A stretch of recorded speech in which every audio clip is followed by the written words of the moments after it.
Germany of Iron and Blood. This video is purely for entertainment and does not infringe on copyrights or laws. The rights to the novel and image belong to the original author. We do not claim ownership. Don't like waiting and want to listen to this fanfic in full now? Subscribe to our Patreon, where you'll find the best fanfics. Chapter 176, The Backbone of a Small Country. King Albert I looked at the German ambassador with anger in his eyes. What the German ambassador said just now is a threat to the Kingdom of Belgium and a trample on their dignity. King Albert I wanted to order immediately to pull the ambassador out and shoot him to vent his hatred. But he knew he couldn't do that. If you do that, everything will be irreparable. The other ministers of the Kingdom of Belgium also didn't look very good. In their view, the Germans did not take them seriously. His Excellency, the Kingdom of Belgium is a neutral country. We will strictly maintain neutrality in this war. We only hope that we will not be affected by the war, that's all. Prime Minister Brockville said. King Albert I also nodded quickly. For a small country like the Kingdom of Belgium, it is naturally best not to be involved in a tragic war. They are simply not qualified to participate in this kind of war. Once involved, they are likely to be crushed to pieces. The corners of the German ambassador's mouth raised slightly, with a sneering smile on his face. In his opinion, these Belgians are too whimsical. Now, their fate is no longer in their hands. Your Majesty the King, Your Excellency the Prime Minister. The German Empire hopes that the Kingdom of Belgium can join the Allied powers and fight together with us. The German Empire guarantees that after victory in future wars, the fruits of victory belonging to the Kingdom of Belgium will definitely not be missing. Germany, the ambassador continued. The Ministry of Foreign Affairs gave him two orders. One is to try to persuade the Kingdom of Belgium to agree to the German army. If the Kingdom of Belgium disagrees, then invite the Kingdom of Belgium to join the Allies. If the Kingdom of Belgium disagrees with these two proposals, there is no other choice. The German Empire can only get what it wants through force. Join the Allies? Albert I was taken aback. This proposal was beyond his expectations. However, can the Allies defeat the Allies and win the final victory? On this point, King Albert I did not quite believe it. Most of the military and political ministers of the Kingdom of Belgium are pro-British. Wanting them to join the Allied powers and fight against the British-led Allied powers made it impossible for them to do so. However, if they do not join the Allied powers, they may become the first target to be attacked by Germany, and the Kingdom of Belgium couldn't resist the German attack at all. King Albert I was so distraught that he didn't know how to choose. Your Excellency, Ambassador, let us think about it. King Albert I said. Of course, there is no problem at all. Your Majesty, you have 24 hours to consider. If the Kingdom of Belgium still does not give us a satisfactory answer by then the German Empire will regard the Kingdom of Belgium as having rejected the goodwill of the Empire. When the time comes, His Majesty the King should be very clear about the consequences. The threat in the German ambassador's mouth was not concealed at all. His Excellency, do you mean that Germany wants to invade Belgium? We are a neutral country. If Germany does this, it will be condemned by the international community. Prime Minister Brockville said angrily. The German ambassador smiled, did not answer, then bowed to King Albert I, and then left the palace. But the military and political ministers of the Belgian royal palace have fallen to the bottom of their mood. They never thought that Germany would blatantly threaten them. Gentlemen, the Germans only gave us 24 hours to consider. What should we do? King Albert I asked. Your Majesty, we must not compromise in the face of the threat from the Germans. They keep saying that they will not endanger our safety and interests, but their behavior is already a threat to the Kingdom of Belgium. Brockville the Prime Minister was very angry. Your Excellency Prime Minister, do you mean to reject the Germans? But in that case, the Germans will attack us. Albert I was a little worried. The gap in military strength between the two countries is too great. Even if it's a war, what does it matter? Although the Kingdom of Belgium is a small country, we don't lack courage. In order to defend the country's independence and interests, we would rather die in battle than compromise with the Germans. Prime Minister Brockville said in a deep voice. That's right, the dignity of the Kingdom of Belgium cannot be trampled on. If the Germans want to pass the Kingdom of Belgium, they should step on our corpses and pass. Otherwise, they will never want to pass the Kingdom of Belgium. The Minister of War also expressed his attitude. Subsequently, a group of generals expressed their willingness to fight to the end for the dignity of the Kingdom of Belgium. This moved King Albert I very much. At the same time, endless arrogance arose in his heart. Very well, since everyone agrees, then tomorrow we can officially reject the unreasonable demands of the Germans. Even if the Kingdom of Belgium will face war because of this, we will not hesitate. King Albert I said. Long live Belgium. The military and political ministers of the Kingdom of Belgium shouted one after another. His Excellency, Minister of War, send more troops to the Liege fortress. Once the Germans launch an attack, the Liege fortress will be the first target of their attack. King Albert I said. Yes, Your Majesty. Our army will be mobilized immediately. The first batch of 30,000 troops will go to the fortress of Liege. With the strong fortifications and the 6,000 defenders stationed there, it is enough to resist the Germans for a while. However, because our strength gap is too great, it is almost impossible to completely resist the German attack, the Minister of War said with some embarrassment. Albert I nodded. He also knew that this was reality and there was no way to change it. Your Excellency, Foreign Minister, immediately ask for help from the British side. Once the Germans attack the Kingdom of Belgium, and we cannot resist it, it will be a disaster for Britain, France and the entire Entente. I believe that Britain and France, we will not stand by and watch us being defeated and occupied by the Germans. They will definitely send reinforcement to save us. As long as we persist for a while, the final victory must be ours. King Albert I will hope, all pinned on Britain and France. Yes, Your Majesty. Foreign Minister Coleman nodded. Chapter 177, Great Britain enters the war.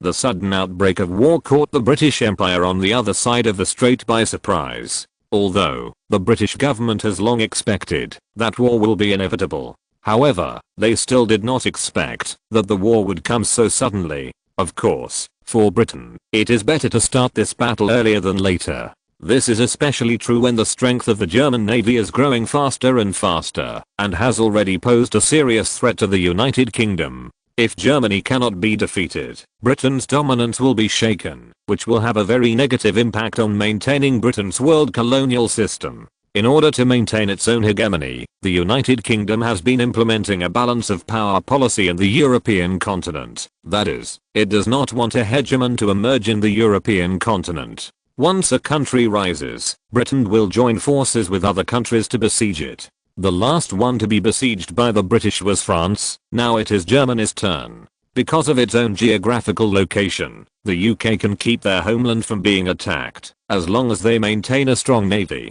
As for the war on land, it was left to the French and the Russians. Let them fight the Germans to the death on the land battlefield. It is much better than letting a large number of British youths die on the battlefield. Germany declared war on Russia and France respectively, but Britain did not declare war on Germany immediately. On the one hand, Britain has not signed military treaties with France and Russia, and is not obligated to go to war immediately. Whether to go to war or not depends on the interests of Britain. On the other hand, the British did not mean to sit on the mountain and watch the tigers fight, using Germany to consume the strength of France and Russia, causing them to suffer heavy losses in this war. In this way, it will be easier for Britain to control the post-war world. So, there are no permanent friends between countries, only permanent interests. In this war, the performance was vivid. Even if they are allies, everyone is counting on each other. However, the wishful thinking of the British was obviously wrong.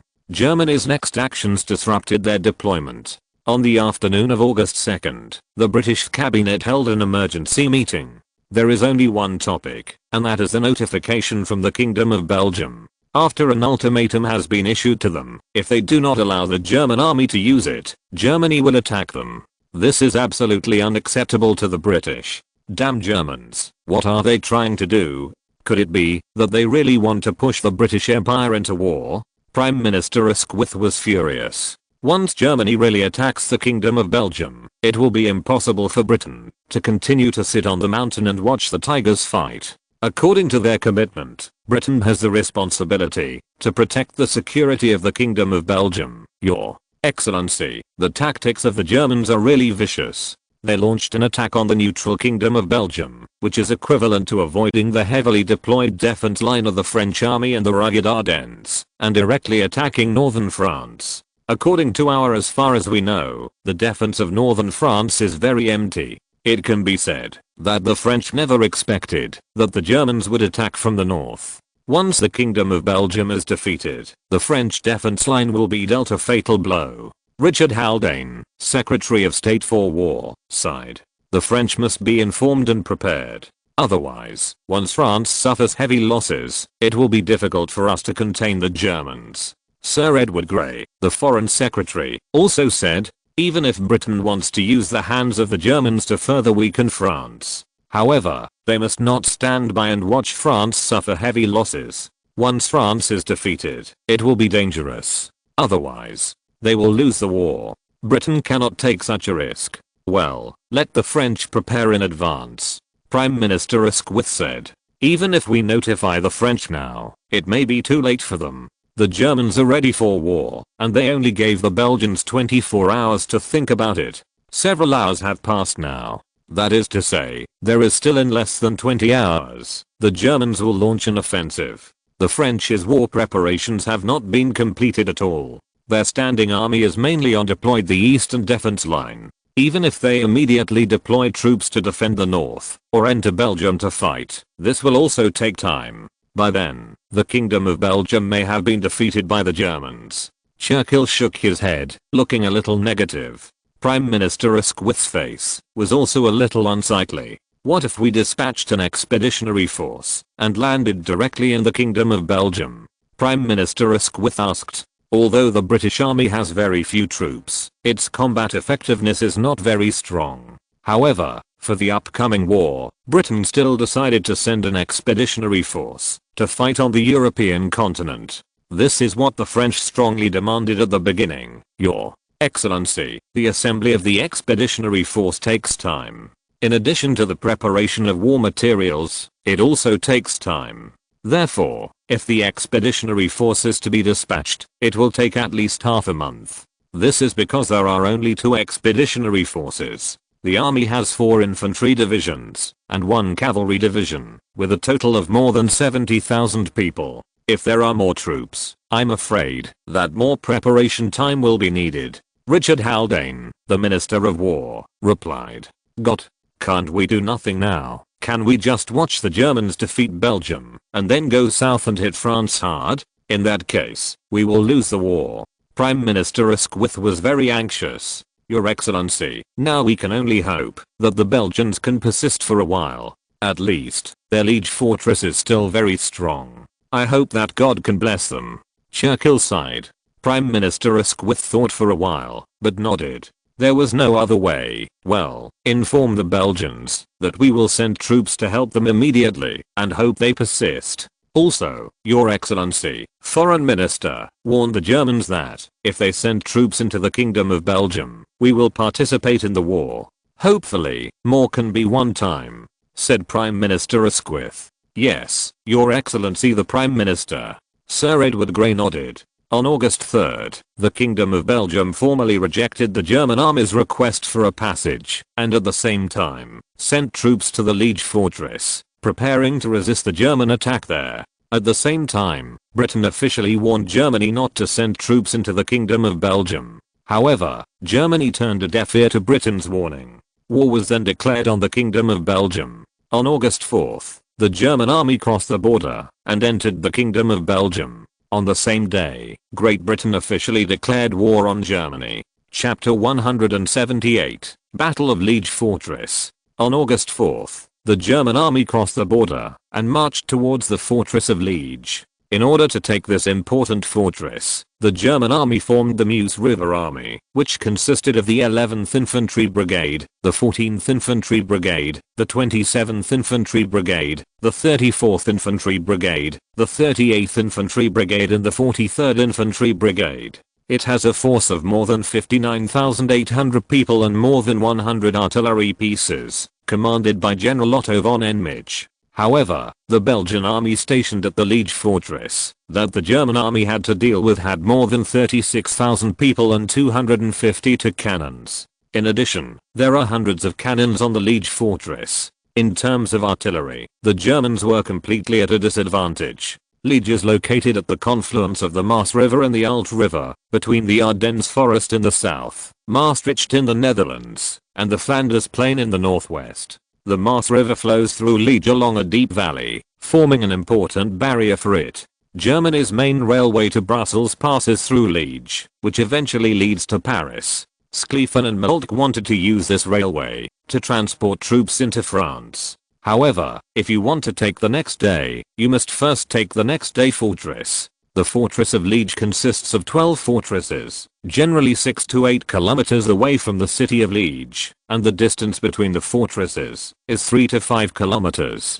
The 6 towers on the east bank all face Germany, and the 6 towers on the west bank are arranged around and behind Liege. These fortresses seem to be medieval castles built underground. Only a triangular top is exposed on the ground, and some arched covers protrude from the top to hide all the turrets. The basement and communicates the connection between the turret and the ammunition depot and the fire control room. The 6 large forts and the 6 small forts distributed among them have a total of 400 cannons, the largest of which is a 210mm howitzer. There are small turrets at the corners of the top of the triangle, rapid fire guns in the towers and ramps in front of the machine gun controller bastions. Each fortress is surrounded by a 9-meter deep moat and has a steel watchtower that, like its cannon, can be lowered below the ground and is equipped with a searchlight. Each large fort was garrisoned by 2 companies of artillery and 1 company of infantry, totaling 400 soldiers. Before the war, in order to strictly maintain neutrality, Belgium's 6 infantry divisions and 1 cavalry division were deployed in various directions to deal with all incoming enemies. The 1st Division faced Ghent in the UK, the 2nd Division was in Antwerp, and the 1st Division was in Antwerp. The 3rd Division faced Liege in Germany, the 4th and 5th Divisions faced Namur, Charleroi and Mons in France, and the 6th and Cavalry Divisions were in Brussels in the center. On August 3rd, King Albert officially took office as the Commander-in-Chief of the Belgian Army. He personally nominated the 63-year-old General Lemon as the commander of the 3rd Division and the military commander of Liege. The king asked him to hold the ground entrusted to you and fight to the death.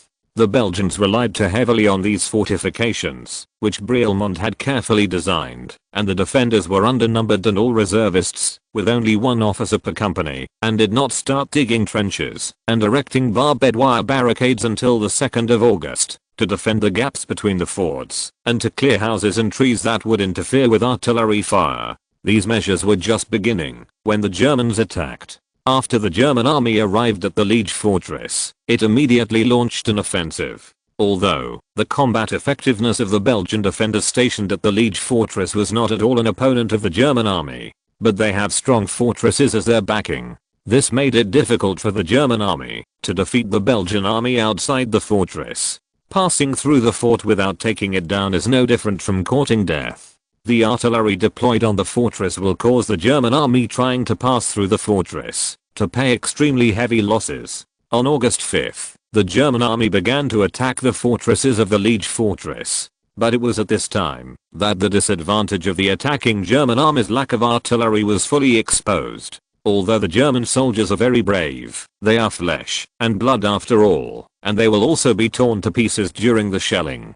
Boom. Boom. On the artillery positions of the German army, cannons fired desperately, trying to provide artillery support to the infantry attacking the Liege fortress. However, these small caliber howitzers pose no threat to the strong fortress at all. In addition, the disadvantage in the number of artillery also makes it impossible for them to provide sufficient fire support for infantry. Fire and blow up those Germans. A Belgian officer ordered loudly. The cannons of the Belgian army deployed in the fortress were firing crazily, and the shells fell like raindrops, exploding in the ranks of the attacking German troops. Although the German offensive line was very wide and sparse, but there are still many soldiers who were torn to pieces in the artillery fire. Boom. A large caliber fortress artillery shell fell, and a violent explosion sounded. A deep pit with a diameter of 4 or 5 meters appeared on the ground, and the nearby German soldiers were all killed. The heavy machine guns of the Belgian army deployed on the fortress were also firing. They fired condescendingly, and the dense bullets shot over like a storm. Many German soldiers fell in a pool of blood. The The Belgians' combat effectiveness is not very good, but their fortifications are too strong. If we don't destroy their fortifications, we will not be able to take the next day fortress. Von Wecht, commander of the German 11th Infantry Brigade Major General watched his troops continue to fall in a pool of blood with a look of anger. In order to avoid greater losses, he had to order the troops to temporarily stop attacking. General Otto von Enmich, the commander of the Meuse River Army, also had a very ugly face. The battle to attack the fortress of Liege was the first large-scale battle of the German army in this great war. If it is blocked here, it will have a great impact on the morale of the German army. Once the blame comes down from above, it is definitely not something he can afford. Subsequently, General Otto von Enmich launched several attacks, but they were still resisted by the Belgian army. Even during the battle, the German army also invested a lot of new weapons, including Zeppelin airships and tanks produced by the German Arms Company. However, these weapons are not very helpful for taking down the fortress of the Belgian army. The strong fortress became a hindrance to the advance of the German army. In the absence of a solution, General Otto von Enmich had no choice but to report the situation to the General Staff. They can't delay too much time in the Liege fortress. They must break through as soon as possible. Otherwise, it will give the enemy more reaction time. At that time, it will be even more unfavorable to them. Chapter 179, Giant Cannon shows its power. The German Army General Staff, after the outbreak of the war, it has become the busiest place. A large number of staff members came in and out, and the telegraph machine kept ringing, sending, and receiving telegrams non-stop. The tall female officers marked the situation on the front line on the sand table and the map according to the latest battle situation, so that the commanders could see it clearly at a glance. William II would often visit the General Staff after finishing his official duties. This war is so important that it concerns the fate of Germany. Therefore, even William II did not dare to take it lightly. Your Excellency, Chief of Staff, a telegram from the Meuse River Army. A staff officer handed a telegram to Little Marquis. What's the matter? Have they taken the fortress of tomorrow? William II asked, looking away from the sand table. However, he soon discovered that Little Marquis's complexion was not good looking. The smile on his face has disappeared completely. Your Majesty, the Meuse River Army did not take the fortress of the next day. On the contrary, they were blocked. The Belgians successfully blocked General Enmich with the help of a strong fortress, and caused the Meuse River Army to suffer heavy losses. Little Marquis said. William II frowned tightly. Your Excellency, Chief of Staff, will this have any adverse effects on the ensuing battle? William II asked. Your Majesty, everything is under our control, and there will be no major problems. Little Marquis shook his head, and the confidence returned to his face. It can be said that the German army was the first army to set up a staff headquarters. They used strict combat plans to command the army, even to the point of rigidity. The combat plan formulated by the German army was very detailed, even down to how many meters the troops had to march during the march. No more than 1 meter, no less than 1 meter. It is precisely because of this system that the German army has become a sophisticated machine that can operate quickly, and other countries cannot compare with it. It was also from this time that the role of strategy and tactics in warfare became smaller and smaller. War has become a competition of comprehensive national strength. The wisdom gathered by a large number of staff officers is no worse than that of the so-called famous generals. In these respects, the German army is undoubtedly the best. Order the secret weapons we have prepared to go to the Liege fortress. In addition, all the ones borrowed from the Austro-Hungarian Empire will also be sent there. Tell General Enmich that within a week, the Liege fortress must be taken. Zhao Maoki ordered road. Yes, Your Excellency Chief of Staff. A staff officer immediately went to convey the order. Regarding this, although William II saw everything in his eyes, he didn't ask. He only cares about the final result, not the process. He also knew he was not a professional. Therefore, commanding troops to fight wars should be left to professionals. The so-called secret weapon that Little Marquis said was specially prepared for the Liege fortress. Before the war, the German Army General Staff also considered that there would be problems. Therefore, the transformation has prepared a batch of secret weapons. These secret weapons are large caliber siege artillery. They are the 420mm howitzer produced by Krupp and the 305mm howitzer produced by the Skoda factory in the Austro-Hungarian Empire. In the whole of Germany, there are only 5 420mm howitzers in total, and Mott provided 4 to General Enmehy at one time. Coupled with the 8 305mm heavy howitzers borrowed from the Austro-Hungarian Empire, General Enmehy has a very terrifying siege force in his hands. On August 12, 4 420mm heavy howitzers and 8 305mm howitzers arrived at the front line. Although, during the fighting in the past few days, the German army has already occupied some fortresses. But in general, the main fortress is still in the hands of the Belgian army. Haha, let's see how the Belgians resist our attack. Order the artillery to get ready and start shelling this afternoon to destroy the Belgian fortress and blow them all to death. General Enmehy ordered. You must know that, although the German army has achieved some success in the continuous battle for several days, there have been many casualties. At 6:30 in the afternoon, General Enmehy gave the order for shelling. 4 420mm heavy-duty howitzers and 8 305mm howitzers fired first at the Frieren fort, the strongest of the various forts in the fortress of Liege. The gunners filled the shells, retreated to the protective trench 300 meters away from the cannon, plugged their ears with earplugs, and then ignited and fired.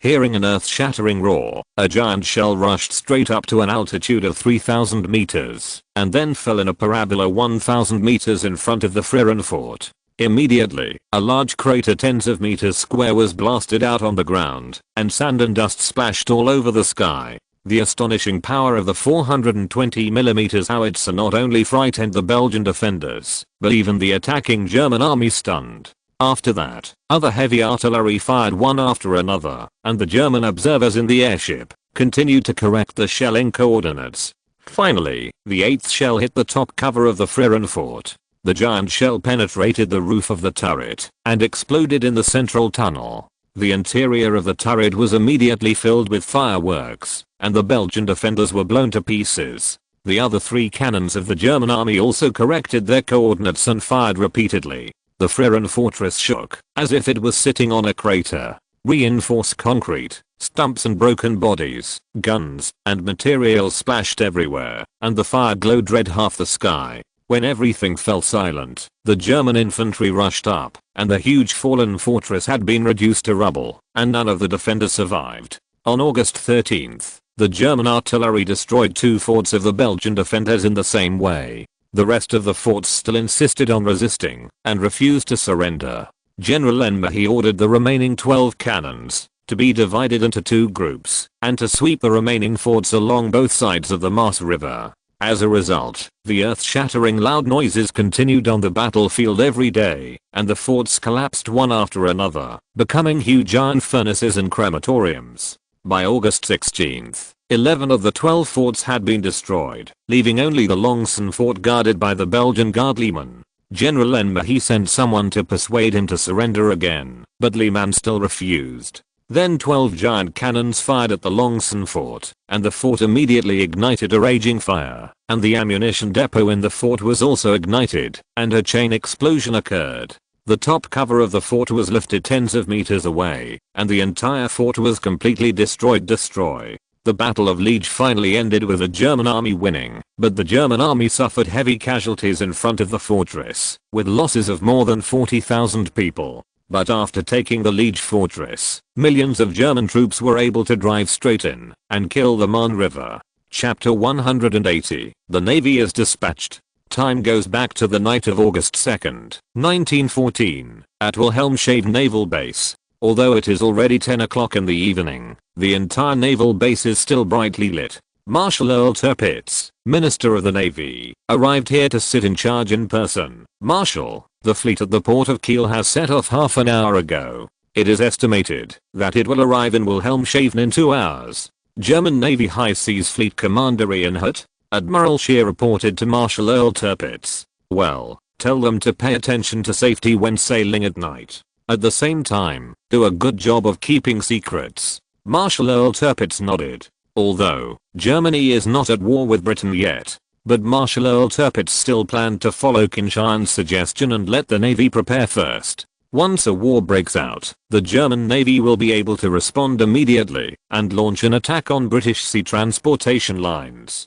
The German Navy is usually deployed at the naval bases in Wilhelmshaven and Kiel. Before the widening of the Kiel Canal, these large warships could only be diverted by circumnavigating the Jutland Peninsula. That made the warships of the German Navy completely exposed to the threat of the British Navy. Now, transferring through the Kiel Canal not only greatly shortens the distance, but also makes it safer and more confidential. Marshal, are we going to go to war with the British? Admiral Reinhard Scheer was a little excited. Challenge the hegemony of the British Navy, which has always been the desire of the German Navy's generals. Especially as the strength of the German Navy continues to increase, this makes their ambitions start to grow crazily like weeds. Although, we have not declared war with the British yet. However, the war is inevitable, and no one can stop it. Not even God. Therefore, we must be prepared. Your Highness predicts that we will declare war on the British. That is, it's been a matter of a day or two.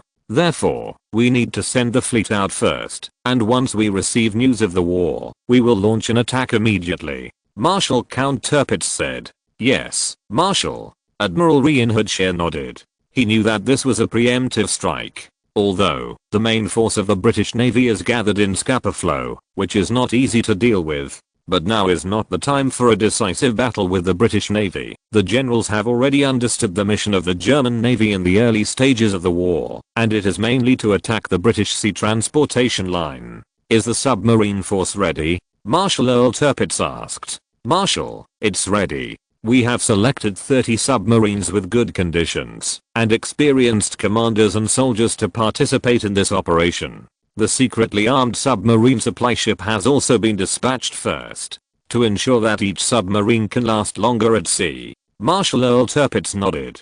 The use of submarines is also a new subject for the German Navy. They can only study and train some of the tactics mentioned by Qin Tian. As for whether they can perform well in the war, it is very difficult to say. Of course, Marshal Earl Tirpitz believes that weapons such as submarines can also shine in war. Not because of anything else, but because of Qin Tian's emphasis on submarines. The German Navy, including Marshal Earl Tirpitz, believed in Qin Tian very much, and it even developed into a kind of worship. 2 hours later, the 3 Blücher-class battle cruisers and 3 Moltke-class battle cruisers originally moored at the Kiel Harbor Naval Base arrived in Wilhelmshaven. Marshal Earl Tirpitz immediately held a combat meeting. All the generals of the High Seas Fleet attended the meeting. Gentlemen, the war has already begun. The war between us and the British is about to break out. According to the suggestion of His Royal Highness, the Imperial Navy needs to be preemptive and ready for battle. Marshal Count Tirpitz said. The admirals all looked at Count and Marshal Tirpitz. From their eyes, Tirpitz could feel their excitement. Yes, the German Navy has longed for this battle for a long time. General Scheer, let everyone issue this combat mission, said Marshal Earl Tirpitz. Yes, Your Excellency the Marshal. Admiral Reinhard Scheer nodded. Everyone, although we have not declared war with the British yet. However, it is expected that war will break out soon. Therefore, we need to prepare in advance. The target of this operation is not the main fleet of the British Navy, but the British sunk all the merchant ships and transport ships flying the British flag, or the warships encountered. Of course, if it encounters the main fleet of the British Navy, it is better to retreat immediately. Now, but it's not time for a decisive battle with the British. Admiral Reinhard Scheer said. Ha ha ha. All the generals burst out laughing. General Hipper, General Spee. Admiral Reinhard Scheer shouted. Franz von Hipper Lieutenant General and Maximilian von Schipp Lieutenant General both stood up.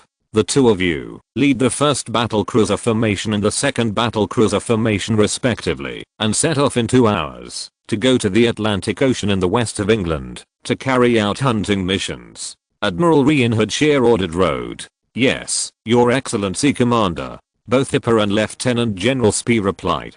General Hitterfels, this time the submarine force will also send 30 submarines to fight. I hope that the target of the attack is still the British sea transportation line. Admiral Reinhard Scheer continued to issue orders. Yes, Your Excellency Commander. A young Major General replied. He is the commander of the German Navy submarine force Rear Admiral Hitterfels. That's all for the specific combat missions. Marshal, do you have anything else to add? Admiral Rian Hoodshire asked. I want to make 2 points. First, the target of this attack is the British Sea Transportation Line. Therefore, try to avoid encountering the British main fleet. We only dispatched 2 battlecruiser formations. A total of the 6 battlecruisers do not have the strength to confront the main force of the British Navy. Of course, if there is a suitable time, such as the British Navy's main ship that is alone, they can still seize the opportunity to sink it. The specific situation. Take care of yourself. Second point is to preserve yourself as much as possible.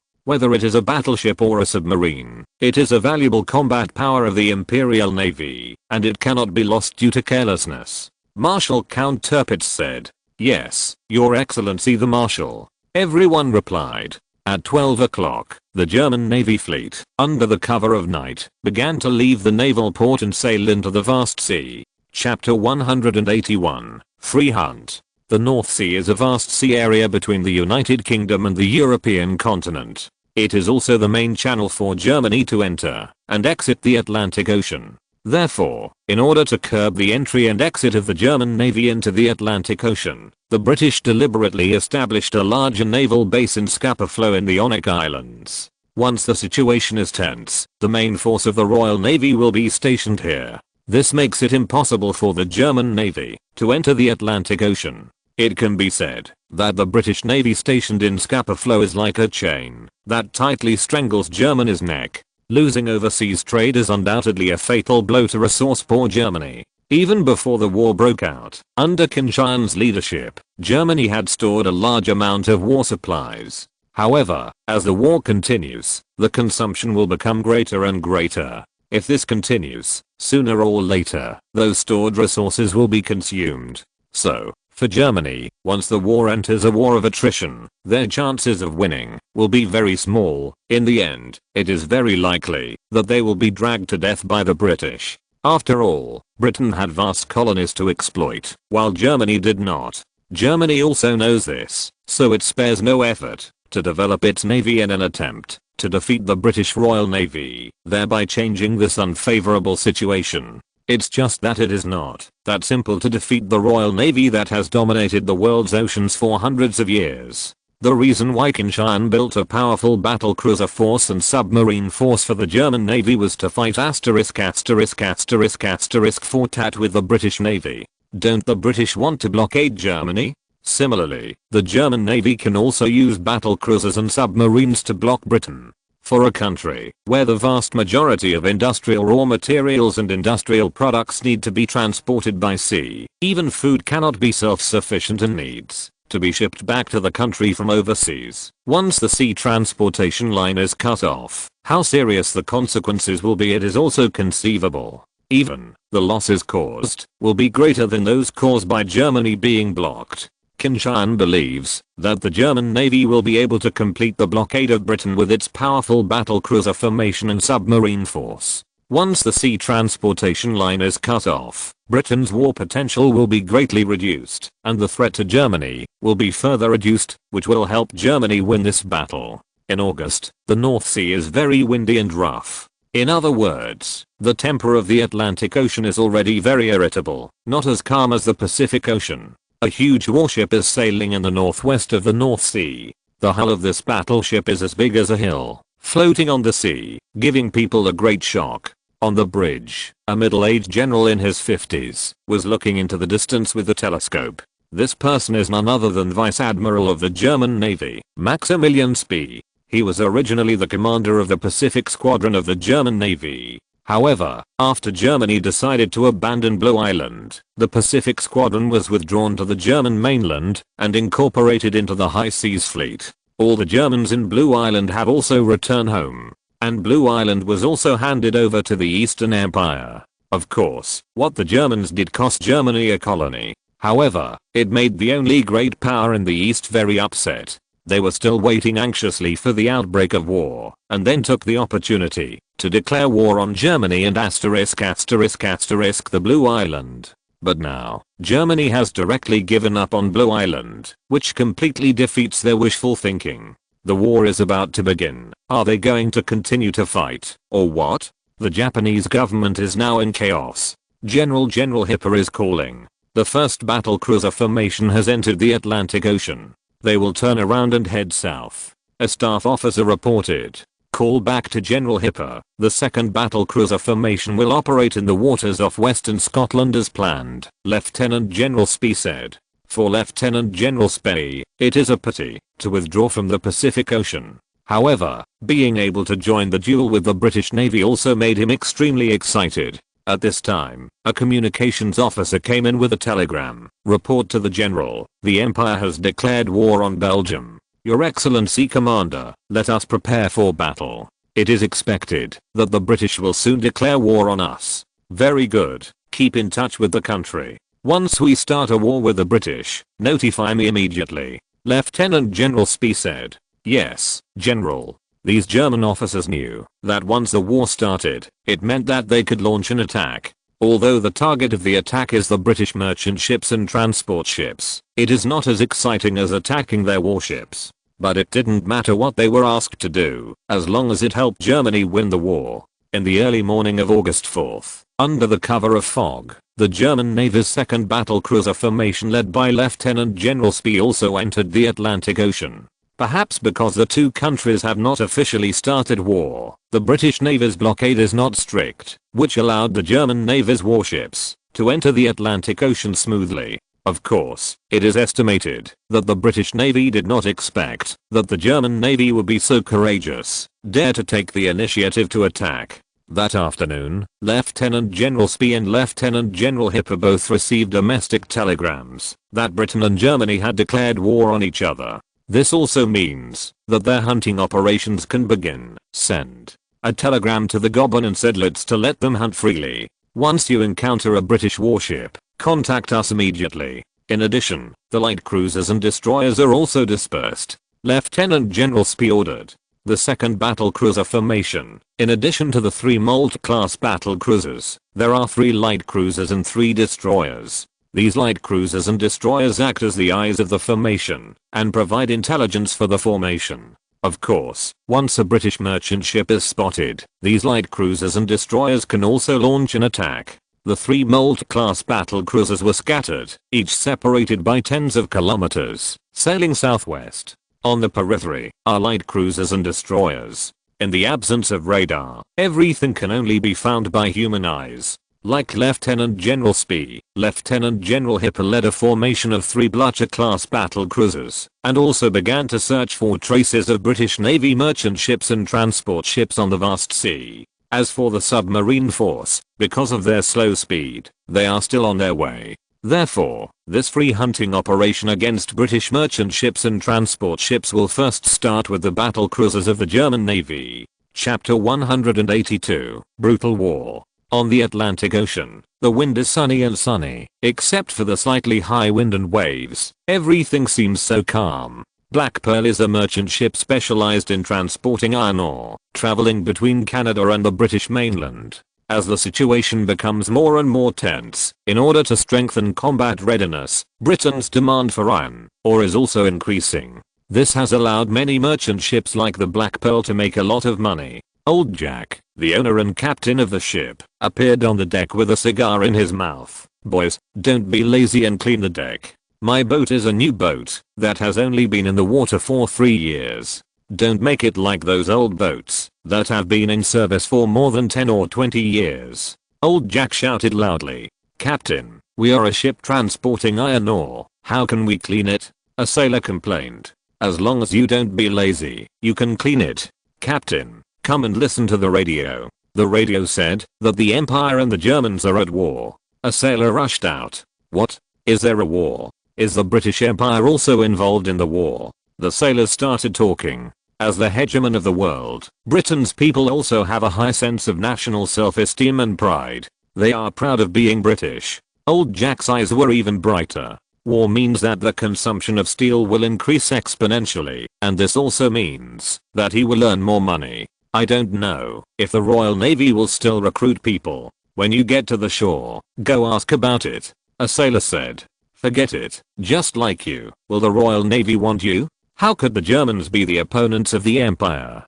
Their army may be very strong, but their navy, the Royal Navy of the British Empire, is the #1 in the world. While the captain and sailors of the Black Pearl were talking about it, they never expected that danger was already approaching them. The battlecruiser Moltke has spotted the Black Pearl and began to accelerate towards it. A merchant ship full of iron ore can travel at most 10 knots. The top speed of the Moltke class battlecruiser has reached 27 knots. This also means that the merchant ship Black Pearl has nowhere to go. When the battlecruiser Moltke narrowed the distance to 10 kilometers, the people on the merchant ship Black Pearl discovered the danger. However, it was too late by this time. My god. What is that? Is it a battleship of the Royal Navy? A sailor exclaimed. Damn it, where is the battleship of the Royal Navy? It's the flag flying on it, not the flag of St. George. It's a German battleship. The captain, Old Jack, was well informed and found something wrong. German warships? The German warships have arrived here just after the Empire started war with Germany? What about the Royal Navy? Those damned guys, didn't they find out? Some sailors began to curse the Royal Navy when they were terrified. Although, they still admired the Royal Navy before, and even wanted to join the Royal Navy. But when their lives are threatened, everything changes. Calm down, calm down. We are merchant ships, not warships. The Germans shouldn't do anything to us. Old Jack said. Captain, the Germans asked us to stop the ship. Otherwise they will fire, said the lookout. Stop the boat. You can't stop the boat. Once you stop the boat, you won't be able to run away. Are you kidding? The Germans are warships, and we are merchant ships. How could we outrun the German warships? Stop the ship. If the ship doesn't stop, maybe the Germans will really fire. The sailors quarreled. On the battlecruiser Moltke, Lieutenant General Spee issued a new order. Secondary battery fired. Warning shot. Boom. Boom. The two 150mm secondary guns of the battlecruiser Moltke started shelling. 2 shells fell into the side of the Black Pearl merchant ship and exploded less than 200 meters away from the hull, splashing a high column of water. This immediately frightened the sailors on board. My god. Those asterisk Germans really can shoot. They're gonna kill us. I don't want to die here. Stop the ship. Stop the ship immediately. The captain, Old Jack, also shouted loudly, and he was also terrified. The battlecruiser Moltke quickly approached and stopped at a distance of more than 100 meters from the Black Pearl. All the auxiliary guns were pointed at the Black Pearl. At this distance, it was like putting a cannon directly on the belly of the Black Pearl. 2 small boats boarded the Black Pearl, and the wolf-like German Marines boarded the Black Pearl. The British sailors were silent one by one, raising both hands high. What's on your ship? A German officer asked in English. Sir, what we transport is iron ore, and we are merchants. Old Jack said quickly. Is it iron ore? Very good. Get on the lifeboat yourself, said the German officer. Sir, what do you mean? Old Jack was taken aback. Now, the Empire and Britain are at war, and iron ore is an important strategic resource. So, you should understand what I mean. Sir, are you going to take my boat? No, please do me a favor and let me go. This boat is all my wealth. Without this boat, how can my family survive? Old Jack burst into tears and begged the German officer for forgiveness. No, I'm not trying to asterisk your ship. Rather, this ship is going to sink into the sea. If you don't agree, then you can sink into the sea with this ship, the German officer said coldly. Old Jack was immediately frightened by the murderous words and fell silent. Losing the ship would put him out of business. But it's better than being buried in the sea. Under the supervision of the German army, Old Jack and others were driven to a lifeboat. The German soldiers directly opened the sea valve of the Black Pearl. Seawater poured out from the bottom of the ship, making the draft of the Black Pearl deeper and deeper. Gradually, the side of the ship did not enter the sea. The entire merchant ship sank completely into the sea soon. Old Jack on the lifeboat watched this scene with tears in his eyes. At this moment, the battlecruiser Moltke has left, looking for the next target. The route between the UK and North America is very busy. They could easily find more British merchant ships and finish them off. Although, these are innocent civilians. However, war is inherently so cruel. In order to win, both sides will stop at nothing. If you're listening to this novel on a channel other than Fanfic World, it means they downloaded and uploaded it without effort. We cordially invite you to visit our channel, Mundo Fanfic Novelos. There you'll find the original version of this story and you can explore many other novels of various genres. We're waiting for you to immerse yourself in a world of incredible novels. Chapter 183, Wolves. Britain is a highly developed industrial country. Every day, a large number of ships transport industrial raw materials from all over the world to the UK, and then transport a large amount of industrial products from the UK to all parts of the world. This makes the shipping on the Atlantic very busy. For these British merchant ships, the sudden outbreak of war caught them off guard. At the same time, they never expected that warships of the German Navy would appear in the Atlantic Ocean. On the day of August 4th alone, Britain lost 27 merchant ships, large and small, with a total tonnage of 300,000 tons. These merchant ships, without exception, were sunk into the Atlantic Ocean. Although, the German Navy released the sailors on board when the ship sank. But on the sea hundreds of kilometers away from the British mainland, the sea conditions are not very good at the same time. Under such circumstances, the possibility that these sailors can return to the British mainland safely is very slim, unless they were lucky enough to be rescued by passing merchant ships or warships. Otherwise, they would be close to death. Although, this is a bit too cruel for these innocent sailors.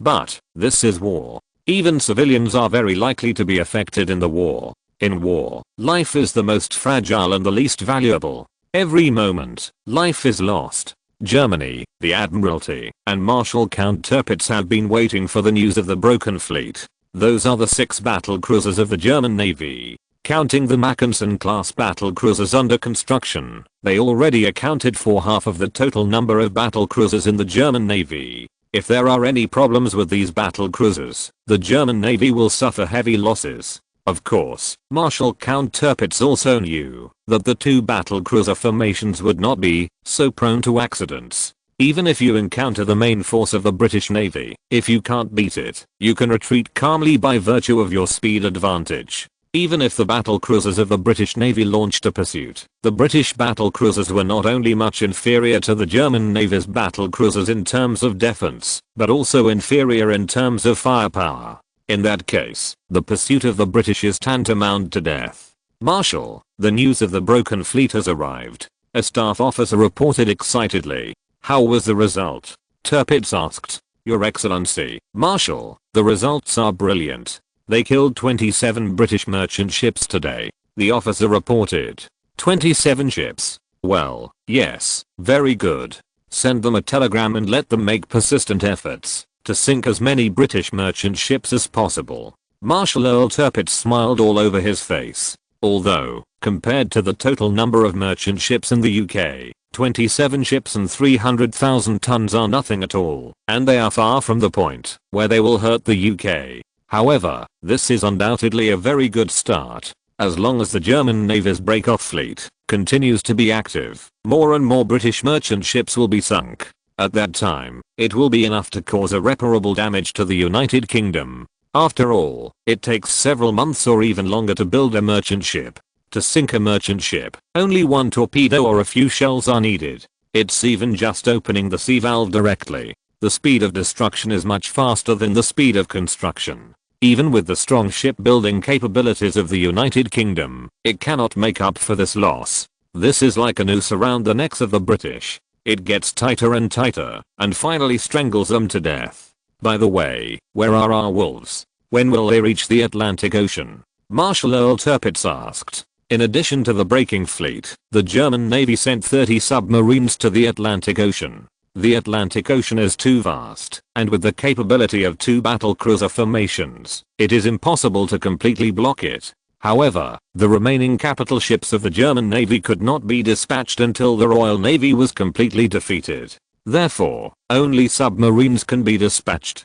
Fortunately, Germany has built a large number of submarines and has been conducting training in breaking combat. Now, it's time to put them to use. Marshal, the wolves are still on their way to the Atlantic Ocean. According to their speed, it is expected to enter the Atlantic Ocean this evening or tomorrow morning and start hunting. The officer replied.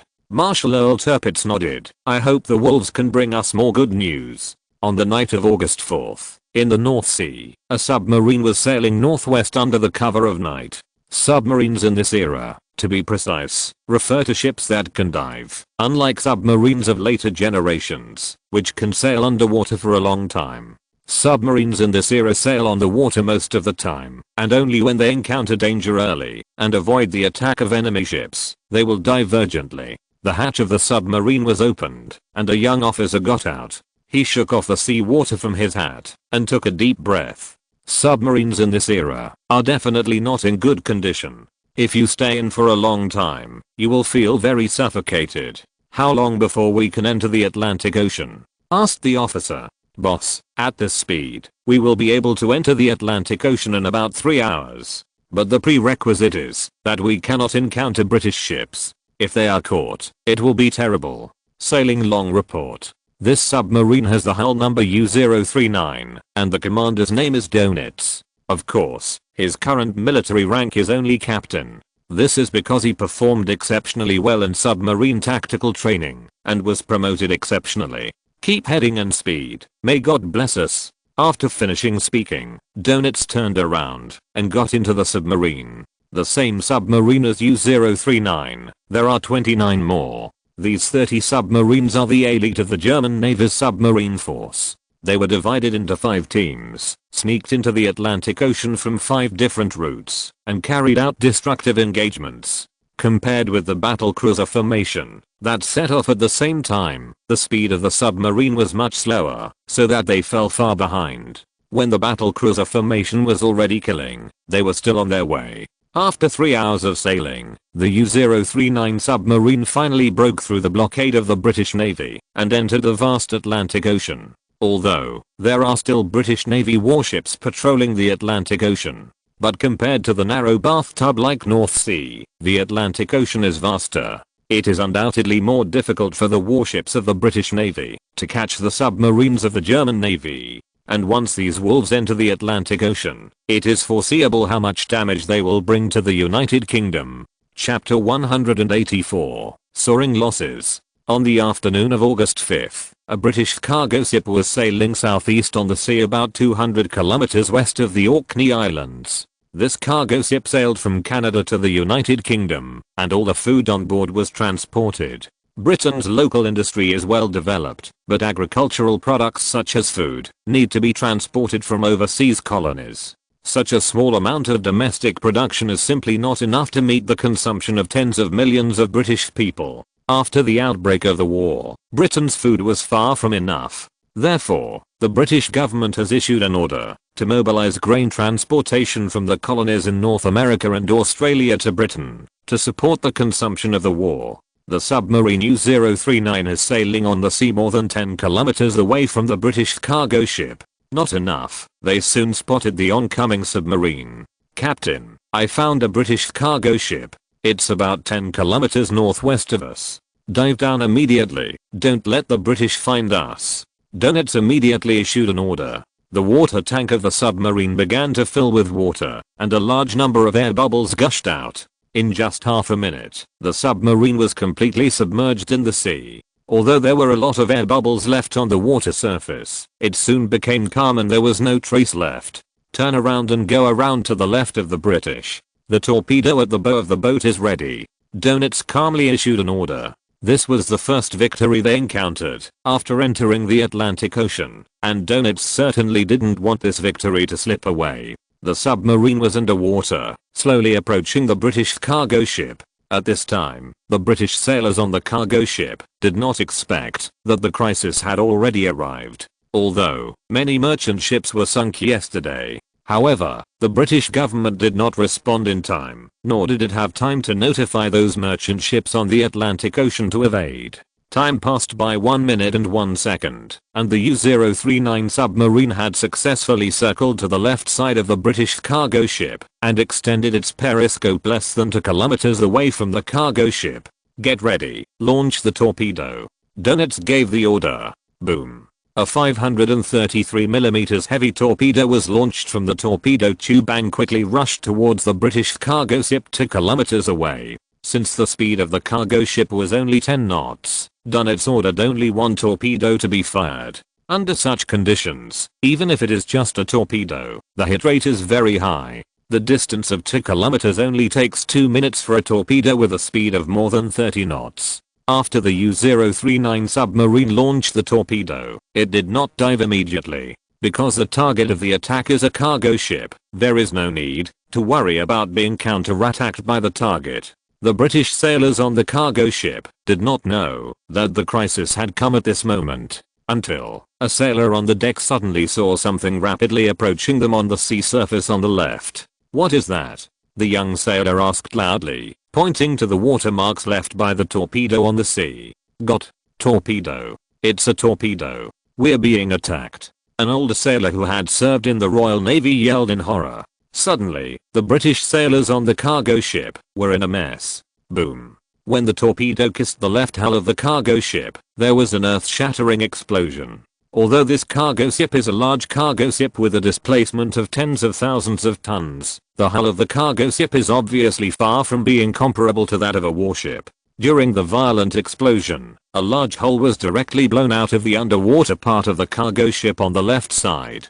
Seawater poured into the cargo ship frantically. The sailors on the cargo ship did not carry out loss control, nor did they block the hole, but scrambled to escape to the lifeboat, and even fought for the limited number of escape places. When more and more seawater poured in, the cargo ship gradually tilted, and finally capsized on the sea. Turn around and continue sailing south. Dönitz ignored the sinking British cargo ship and the British sailors who fell on the sea, and shouted for help, and directly ordered the submarine to leave. The further south you go, the greater the chance of encountering British merchant ships. Dönitz also wanted to sink more British merchant ships and gain more results. Although the speed of the submarine is very slow, it is far inferior to the surface ship. However, submarine attacks are more stealthy. The enemy didn't even notice it, and the crisis was over. After the 30 submarines of the German Navy entered the Atlantic Ocean, they immediately began to attack British merchant ships and transport ships, causing the loss of British merchant ships to rise in a straight line. The tactics of the German Navy's surface fleet and underwater submarines caused a lot of losses to the British transport fleet. On August 5 alone, the number of British merchant ships sunk soared to 62, and the total tonnage lost exceeded 500,000 tons. Although, during the operation, the submarine also encountered surface ships of the British Navy, but they were all avoided by these submarines with their excellent performance. With the existence of Qin Tian, who is similar to cheating, the submarines of the German Navy have greatly improved compared to another time and space, which also makes them more likely to be sunk during the battle. Reduced. In the case of the loss of nearly 100 merchant ships, large and small, the British government knew that something was wrong, no matter how slow the response was. Many merchant ships that were supposed to arrive at the port did not arrive on time, which surprised those who were preparing to receive the goods. When pieces of news were compiled, the British government knew what had happened.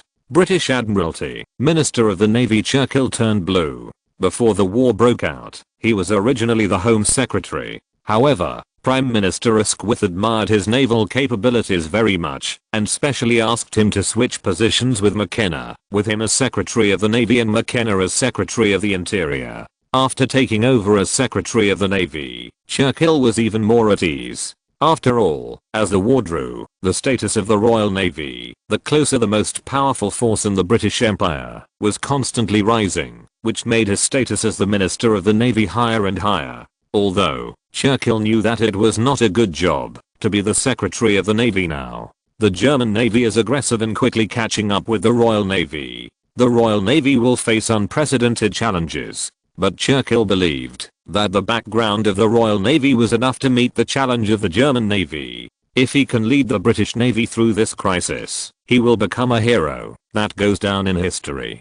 But what Churchill didn't expect was that the war had just begun, and he encountered such difficulty troubles. Chapter 185, Vicious German Minister of the Navy. Now we are almost certain that the Germans have sent a fleet to sneak into the Atlantic Ocean. This fleet is attacking our merchant ships and transport ships everywhere, attacking our maritime trade lines. Only 2 days, we lost nearly 100 merchant ships. If this continues, our maritime trade lines may collapse. A British general reported to Churchill. Damn. How did the German fleet slip into the Atlantic Ocean? Isn't our main fleet blocking the North Sea? Churchill was furious. He knows very well what it means to Britain once the British sea transportation line is cut off. Their tactics of blocking Germany and then dragging Germany to death have no way of succeeding. Even Britain will collapse before Germany. Minister of the Navy, the Germans should have dispatched the fleet before the war. Otherwise, they would never be able to hide it from us, the admiral said. Churchill suddenly didn't know what to say. It is understandable that the British Navy only strengthened the blockade after the outbreak of the war.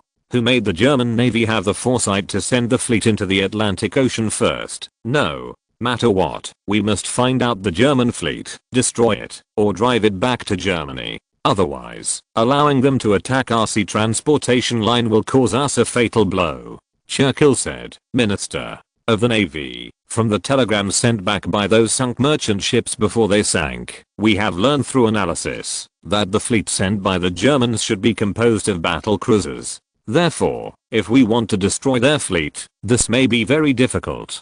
After all, the speed of the battle cruisers is too fast, and our battleships simply cannot catch up. Where are our battle cruisers? The Invincible battle cruiser, the Indefatigable battle cruiser and the Lion-class battle cruiser, aren't they all already in service? They are all dispatched. I don't believe it. 9 ships the battle cruisers are no match for the 6 German battle cruisers. Churchill ordered. If it wasn't for the battle cruiser Tiger that hadn't been in service yet, it is estimated that Churchill would have dispatched the battle cruiser Tiger as well. Yes, Your Excellency the Secretary of the Navy. The British general nodded. However, Your Excellency the Minister of the Navy, I still recommend sending a main fleet to respond at the same time. After all, the Atlantic Ocean is too vast. It is very difficult to find German battle cruisers. The British general continued. Churchill nodded. Let's go to the George V class battleships. The 4 super dreadnoughts plus 9 battle cruisers are twice the number of battle cruisers dispatched by the Germans. I believe that the Royal Navy must be able to kill the German battle cruisers. Yes, Your Excellency the Minister of the Navy. However, we also found that in addition to sending battle cruisers, the Germans also sent submarines into the Atlantic Ocean. Many merchant ships were sunk by submarines. And those merchant ships were sunk by submarines.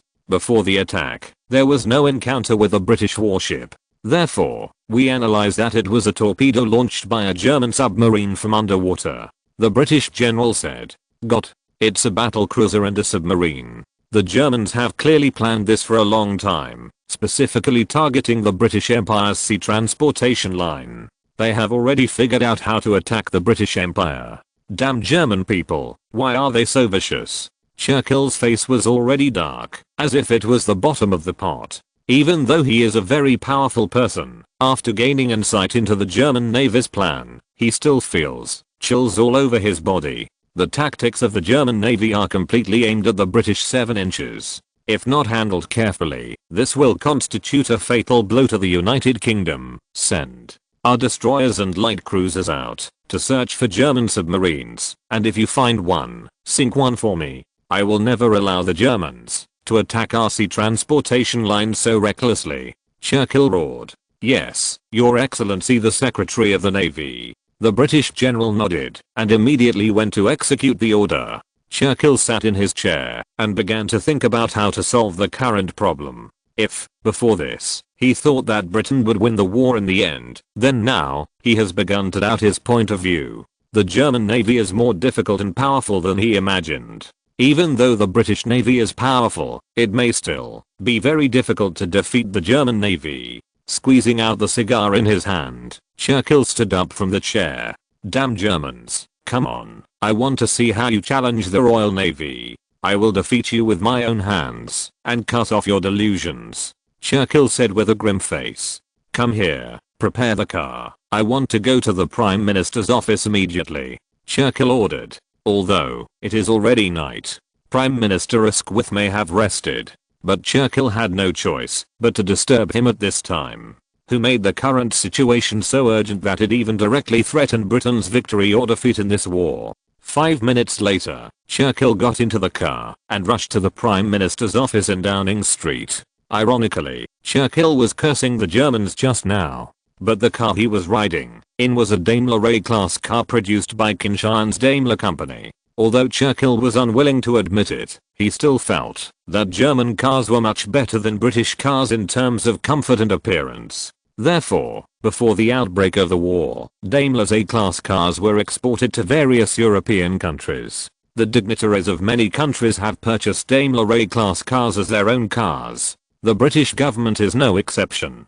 Almost most of the cabinet members' cars are Daimler A-class cars. No one cares about the cars produced by Britain itself. Because it's just too ugly. Because the secretary had contacted the Prime Minister's office in advance. So when Churchill arrived, Prime Minister Asquith was already waiting for him in his office. However, from the sleepy eyes of Prime Minister Asquith and the strong coffee on the desk, it can be seen that Churchill has indeed disturbed Prime Minister Asquith's rest. Your Excellency, Prime Minister, I'm sorry to disturb your rest. However, the situation is really urgent, and there is no way to wait until tomorrow. Churchill apologized. Chapter 186. News. Your Excellency Churchill, what happened? Prime Minister Asquith asked. Although, being disturbed in his sleep made him a little unhappy. But he knew that this was his duty as Prime Minister of the Empire. While enjoying power, one must also assume corresponding responsibilities and obligations. Perhaps, this is the so-called sweet trouble. Of course, anyone would be willing to take on such troubles. The British Empire is the hegemon of the world, and becoming the Prime Minister of the British Empire is equivalent to the most powerful person in the world. Your Excellency, the Germans sent a large number of warships and submarines into the Atlantic Ocean to attack our transport ships and merchant ships. Yesterday and today, we have lost hundreds of merchant ships. Churchill reported with a serious face. What? How could this be? Prime Minister Asquith frowned involuntarily. The loss of hundreds of merchant ships is already a big blow to Britain. Although, Britain still has a large number of merchant ships. But if it continues at this speed, I'm afraid that it will not be long before their merchant ships will be completely lost. By that time, how will they get much needed war supplies from overseas colonies? How can this battle continue? What about the Royal Navy? Why didn't they stop the Germans? Churchill, you should know the importance of sea transportation lines to the British Empire. If our sea transportation lines are cut off, the people of the British Empire will not even be able to satisfy their food. At that time, don't say that the war continues. I'm afraid that the government will collapse. Prime Minister Asquith looked serious. After hearing the news brought by Churchill, all his drowsiness has disappeared. Your Excellency, the Germans are really cunning. They dispatched several battle cruisers and submarines before the war. Although the main force of the Royal Navy was assembled in Scapa Flow. But before the official declaration of war, we the people's blockade is not tight, which gives them a chance. I have ordered the Royal Navy to send warships to encircle and suppress the German battle cruisers and submarines, and it will definitely prevent the Germans from continuing to attack our merchant ships. Churchill said. Prime Minister Asquith looked at Churchill, but did not answer immediately. He always felt that things were not that simple. Your Excellency Churchill, I'm very doubtful now. Is the Royal Navy really capable of defeating the Germans? Prime Minister Asquith asked. Your Excellency Prime Minister, please rest assured that the Royal Navy will definitely be able to defeat the Germans. I assure you of this. Churchill said solemnly. Churchill, you should be clear that I made you the Minister of the Navy because of your talents in this area. Now that the war has broken out, I hope you can use your talents in this area, leading the Royal Navy, defeat the Germans, and defend the glory of the British Empire. The importance of the Navy to the British Empire is self-evident. If the Navy fails, the British Empire will be completely over. Prime Minister Asquith reminded. Yes, Your Excellency Prime Minister, I'm very aware of this. And our old enemy, the Germans, also knows this. That's why they launched a tit-for-tat attack on our sea transportation lines. Our overall strategy is to, after the outbreak of the war, Germany's coastline was blocked, Germany's overseas trade was cut off, and the Germans were dragged to death. But now the Germans are using the same tactics to deal with us. This is also a great threat to the British Empire. Point. If we can't deal with the attack of the Germans on our sea transportation lines, our overseas trade will be greatly affected, or even cut off. At that time, the British Empire may also collapse. Churchill looked serious. Analysis. Prime Minister Asquith nodded. For the British Empire, overseas trade lines are almost life. Once cut off, the British Empire would not last long. Although the tactics of the Germans are vicious, we have to admit that they are indeed very effective. They are like putting a noose around on X, and they are getting tighter and tighter, and finally hang us. Churchill continued. The current situation is indeed very critical. Come here, notify the other cabinet ministers, and call an emergency meeting. Prime Minister Asquith ordered. Although it was late at night, the situation was urgent, and Prime Minister Asquith couldn't care less. In less than half an hour, the meeting room of the Prime Minister's office was full. The senior officials of the British cabinet yawned one by one, drank strong coffee, and sat in their seats. Gentlemen, the reason why you are called here so late is entirely because of an accident in the current war situation, Prime Minister Asquith said.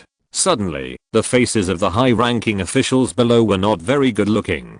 The reason why they pushed Britain to join the war was that they believed that Britain could win. But now it seems that something is not quite right. Next, Churchill introduced the dilemma he encountered to everyone. These senior cabinet officials are even more anxious. The Royal Navy must be dispatched to encircle and suppress the German battlecruiser formation and submarine force. The sea transportation line is the lifeline of the British Empire, and there must be no loss.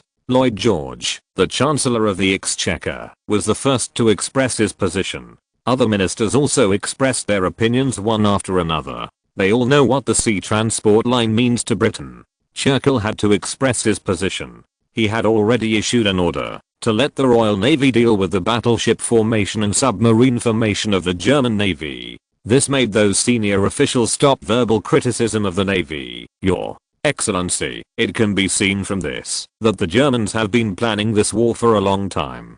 For this reason, they even formulated a strike plan against the British Empire. Therefore, we cannot take it lightly. Now, German people are already attacking Belgium. The Belgians probably won't be able to resist for long. We have to send an expeditionary force to the European continent as soon as possible. Foreign Secretary Sir Edward Grey proposed. His Excellency, Minister of War, is there any problem with sending an expeditionary force to the European continent within a week? Prime Minister Asquith looked at the Minister of War, Richard Haldane. Your Excellency, the first expeditionary force will go to the European continent in a week. There should be no problem. The follow-up expeditionary force is also being prepared one after another. Minister of War Richard Haldane replied. Chapter 187, Encirclement and Suppression. On the morning of August 6th, a military vehicle arrived outside the British Admiralty building. Two tall British admirals got out of the car. It can be seen from their military ranks that one of them is an admiral and the other is a lieutenant general. In the Royal Navy, this is already an out-and-out senior general. General Jellicoe, General Betty, Your Excellency is already waiting for you in the office. Secretary of the Navy Churchill had already been waiting at the door, and when Admiral Jellicoe and Lieutenant General Betty arrived, they immediately greeted them. Admiral Jellicoe and Lieutenant General Betty, led by their secretary, went to the office of Secretary of the Navy Churchill. Admiral Jellicoe and Lieutenant General Betty are currently in charge of the Commander-in-Chief of the Grand Fleet and the Commander of the Battlecruiser Squadron of the Grand Fleet respectively. The so-called Large Fleet refers to the main fleet composed of main forces drawn from various fleets when the United Kingdom faces a strong enemy. This time, in the face of the strong challenge of the German Navy, even as the overlord, the British Navy did not dare to take it lightly. They have mobilized the main force from various fleets and gathered in Scapa Flow, where they are preparing to face the German Navy. Admiral Jellicoe and Lieutenant Admiral Betty are the commanders of this main fleet. They will take on the important responsibility of defeating the German Navy and defending the supremacy of the British Empire. Master of the Navy, good morning. Admiral Jellicoe and Lieutenant Admiral Betty immediately saluted Churchill after entering the office. Although Churchill graduated from the Cavalry Major of the Royal Military Academy in Sandhurst, he can be regarded as an army background. However, during Churchill's tenure as Secretary of the Navy, he greatly promoted the development of the Navy, which gave him a very high prestige in the Royal Navy. Sit down, two generals. Churchill nodded.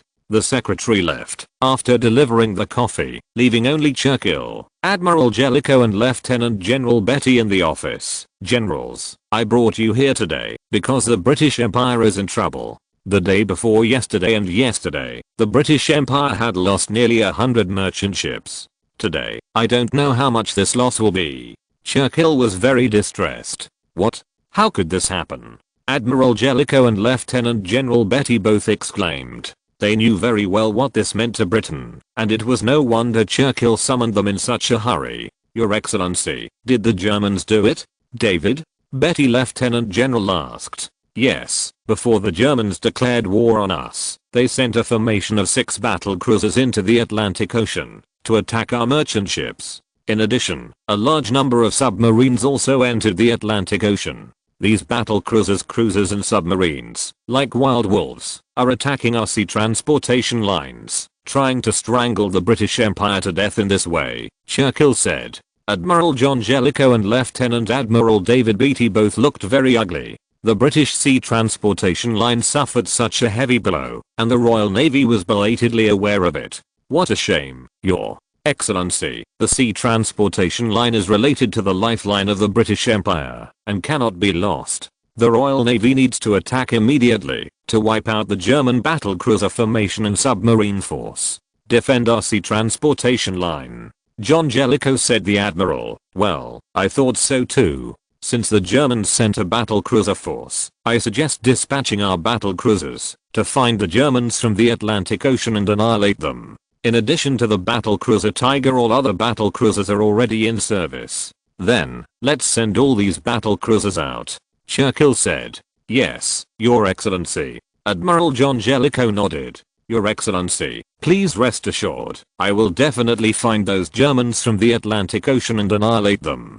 David Betty promised. Churchill nodded, and he still recognized David Betty's ability to be on the safe side. In addition to sending out the battle cruisers, let's send 4 more George V class battleships to meet them. Our sea transportation lines must not be lost. Therefore, even if the battleships that cannot wipe out the Germans form a cruiser formation and drive them back to the North Sea, Churchill urged. Yes, Your Excellency the Minister. Admiral John Jellicoe and Lieutenant General David Beatty nodded repeatedly. In their view, after dispatching so many warships, it should not be a big problem to defeat the battlecruiser formation of the German Navy. The only thing to worry about may be that the battlecruiser escaped the siege by virtue of its speed advantage and circled in the Atlantic Ocean. In that case, the loss will be relatively large. Do you have any suggestions for the German submarines? Churchill asked. Although the battlecruiser is powerful, it is a battleship on the water after all. It can be seen, and ships can be dispatched to deal with it.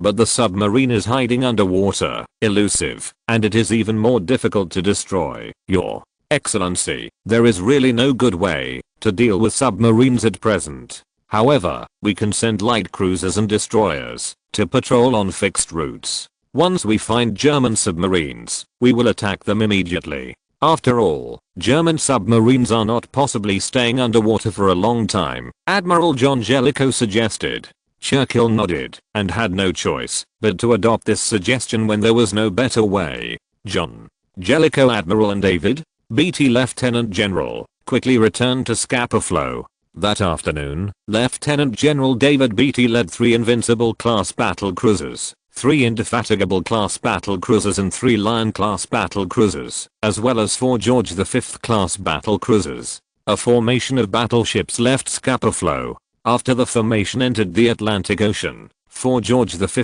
class battleships began to head south. The 9 battle cruisers, in groups of 3, spread out and began to search southwest. At the same time, a large number of light cruisers and destroyers were also dispatched. On the one hand, it is to search for the traces of the battle cruisers of the German Navy. On the other hand, it is to protect the route, attack the submarines of the German Navy, and ensure the safety of the sea transportation line. Under the threat of the German Navy's battlecruiser formation and submarine force, the British Royal Navy can be said to have exhausted its main force. Except for the main battleship, the rest of the battleships were dispatched a lot. It can be seen how much of a threat the German Navy's breaking war has posed to Britain. In order to protect the sea transportation line, the British Navy had to encircle and suppress the battlecruiser formation and submarine force of the German Navy. Chapter 188, Encounter. HMS Lion battlecruiser is the first ship of the British Royal Navy's Lion-class battlecruiser. Before the battlecruiser Tiger entered service, it was definitely the most powerful battlecruiser in the British Navy. Actually, the Tiger battlecruiser was originally the fourth ship of the Lion-class battlecruiser. But because many improvements have been made, it is divided into a separate level. On the bridge of the battlecruiser Lion, Lieutenant General David Beatty stood in front of the window, watching the afterglow of the setting sun sprinkled over the sea. It's really a beautiful scenery, but it's a pity that such a beautiful scenery was destroyed by the Germans. Lieutenant General David Beatty shook his head. Yes, General. If there were no hateful Germans, everything would be great. A colonel officer standing beside Lieutenant General David Beatty nodded. He was the ship of the battlecruiser Lion. Colonel Kevin, the damned Germans are trying to challenge the British Empire's sea power. Then, we have to make them pay the price and let them know that any attempt to challenge the British Empire will be crushed. David Betty's on will speak confidently. David? Betty Lieutenant General self-confidence is not without sources. All of this is based on the strength of the British Empire and the centuries-old control of the Royal Navy over sea power. Until now, Lieutenant General David Beatty still stubbornly believes that the Royal Navy is the most powerful Lion-class battlecruiser, with a displacement of 31,000 tons, equipped with 4 twin 343mm main guns, and a maximum speed of 28 knots. Judging from the data alone, this is undoubtedly an extremely powerful warship. At least the firepower and speed are very good. Of course, this is also in line with the British Navy's consistent warship construction thinking, which emphasizes firepower and speed and despises defense. Even the Lion-class battlecruisers have improved to a certain extent in this respect, compared to the previous two class battlecruisers. However, it still cannot be compared with the German Navy. The armor thickness of the Lion-class battlecruiser's turret front, waterline and conning tower is only 229mm. Not to mention the 305mm or larger caliber main gun. Even the 280mm main gun can penetrate it. In front of the battlecruisers of the German Navy, such thin armor is completely indistinguishable from paper, lead. The Royal Princess and the Queen Mary spread out, and we are separated by 1 to 2 hours of voyage. The Atlantic Ocean is too vast, and it is not so easy to catch the Germans. Day Lieutenant General Wayne Beatty ordered. Yes, General. Colonel Kevin nodded. After receiving the order, the battlecruiser Princess Royal and the battlecruiser Queen Mary began to turn, adjusting the distance from the battlecruiser Lion. Under the asterisk of some light cruisers and destroyers, the search for the German Navy's battlecruiser formation began in the Atlantic. On the day of August 6th, perhaps because the British government had warned those merchant ships sailing in the Atlantic Ocean, the results of the German Navy's breaking fleet were not great, only sinking 23 merchant ships. But even so, the loss of so many merchant ships has already caused the British a lot of headaches. On August 7th, the hunting of the German Navy's breaking fleet continued. 6 battlecruisers and 30 submarines continued to hunt and kill British merchant ships in the Atlantic Ocean. However, British merchant ships have become more cautious, making their results further decline. On the sea 200 kilometers northwest of the island of Ireland, the battlecruiser Moltke is sailing southeast. The general, the light cruiser and the destroyer sent a telegram. They have been searched, and there are no targets nearby. A staff officer reported to Lieutenant General Spee. Damn, where did the British merchant ships go? It's getting harder and harder to find now. Lieutenant General Spee couldn't help but cursed. General, we have sunk so many merchant ships of the British. They must have taken precautions. It is impossible for them to be easily caught by us without any precautions like before, an officer said. Lieutenant General Spee nodded. After half an hour, turn to the east and get closer to the British territorial waters. I think there will be discoveries. If the British are really scared by us and cut off overseas trade, that is also a victory. With fewer and fewer victories, Lieutenant General Spee made a risky decision.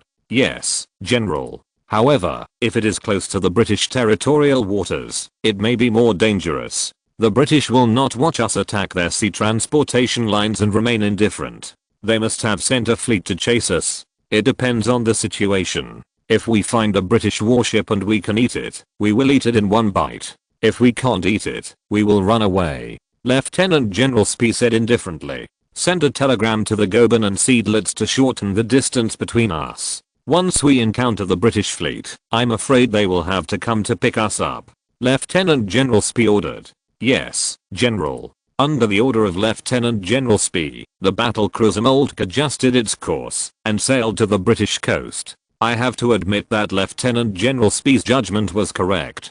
2 hours later, they discovered a British merchant ship and sank it. However, before the sinking, the merchant ship had sent a telegram. Lieutenant General David Beatty, who got the news, was overjoyed. Go south at full speed, and the German battle cruisers will definitely be caught. Order the Royal Princess and the Queen Mary to follow us. Lieutenant General David Beatty issued an order. For the sake of insurance, he planned to use 3 Lion-class battle cruisers to deal with 1 battle cruiser of the German Navy. In this case, the chances of winning will be greater. The battle cruiser Moltke knew nothing about it. At 2 o'clock in the afternoon, the battle cruiser Moltke once again captured a British merchant ship, sank the merchant ship, and prepared to turn to sail south. However, at this time, in the sky to the north, thick dark clouds appeared. Report, a British warship is found in the north. British warships? How many? Lieutenant General Spee asked. 1 ship. Continue to observe whether it is a British battleship or a battle cruiser. Lieutenant General Spee ordered. If it was a battleship that was being dealt with, then the battle cruiser Moltke would have to retreat. Even if the defense of the British battleships is not very strong, it is always not cost effective to use battle cruisers to fight battleships. What's more, the task of the battle cruisers of the German Navy is to destroy the British sea transportation lines. If it is a battle cruiser of the British Navy, it can fight a battle. After all, the defense of the British battle cruisers is as thin as paper. The battle cruisers of the German Navy will have a great advantage. Chapter 189, Showdown. General, it has been confirmed that it is a British battle cruiser, and it should be the latest Lion-class battle cruiser. The staff officer reported to Lieutenant General Spee. Lion-class battle cruiser? Order the battleship, turn around, and head towards the British battle cruiser. Let's see whose battle cruiser is stronger.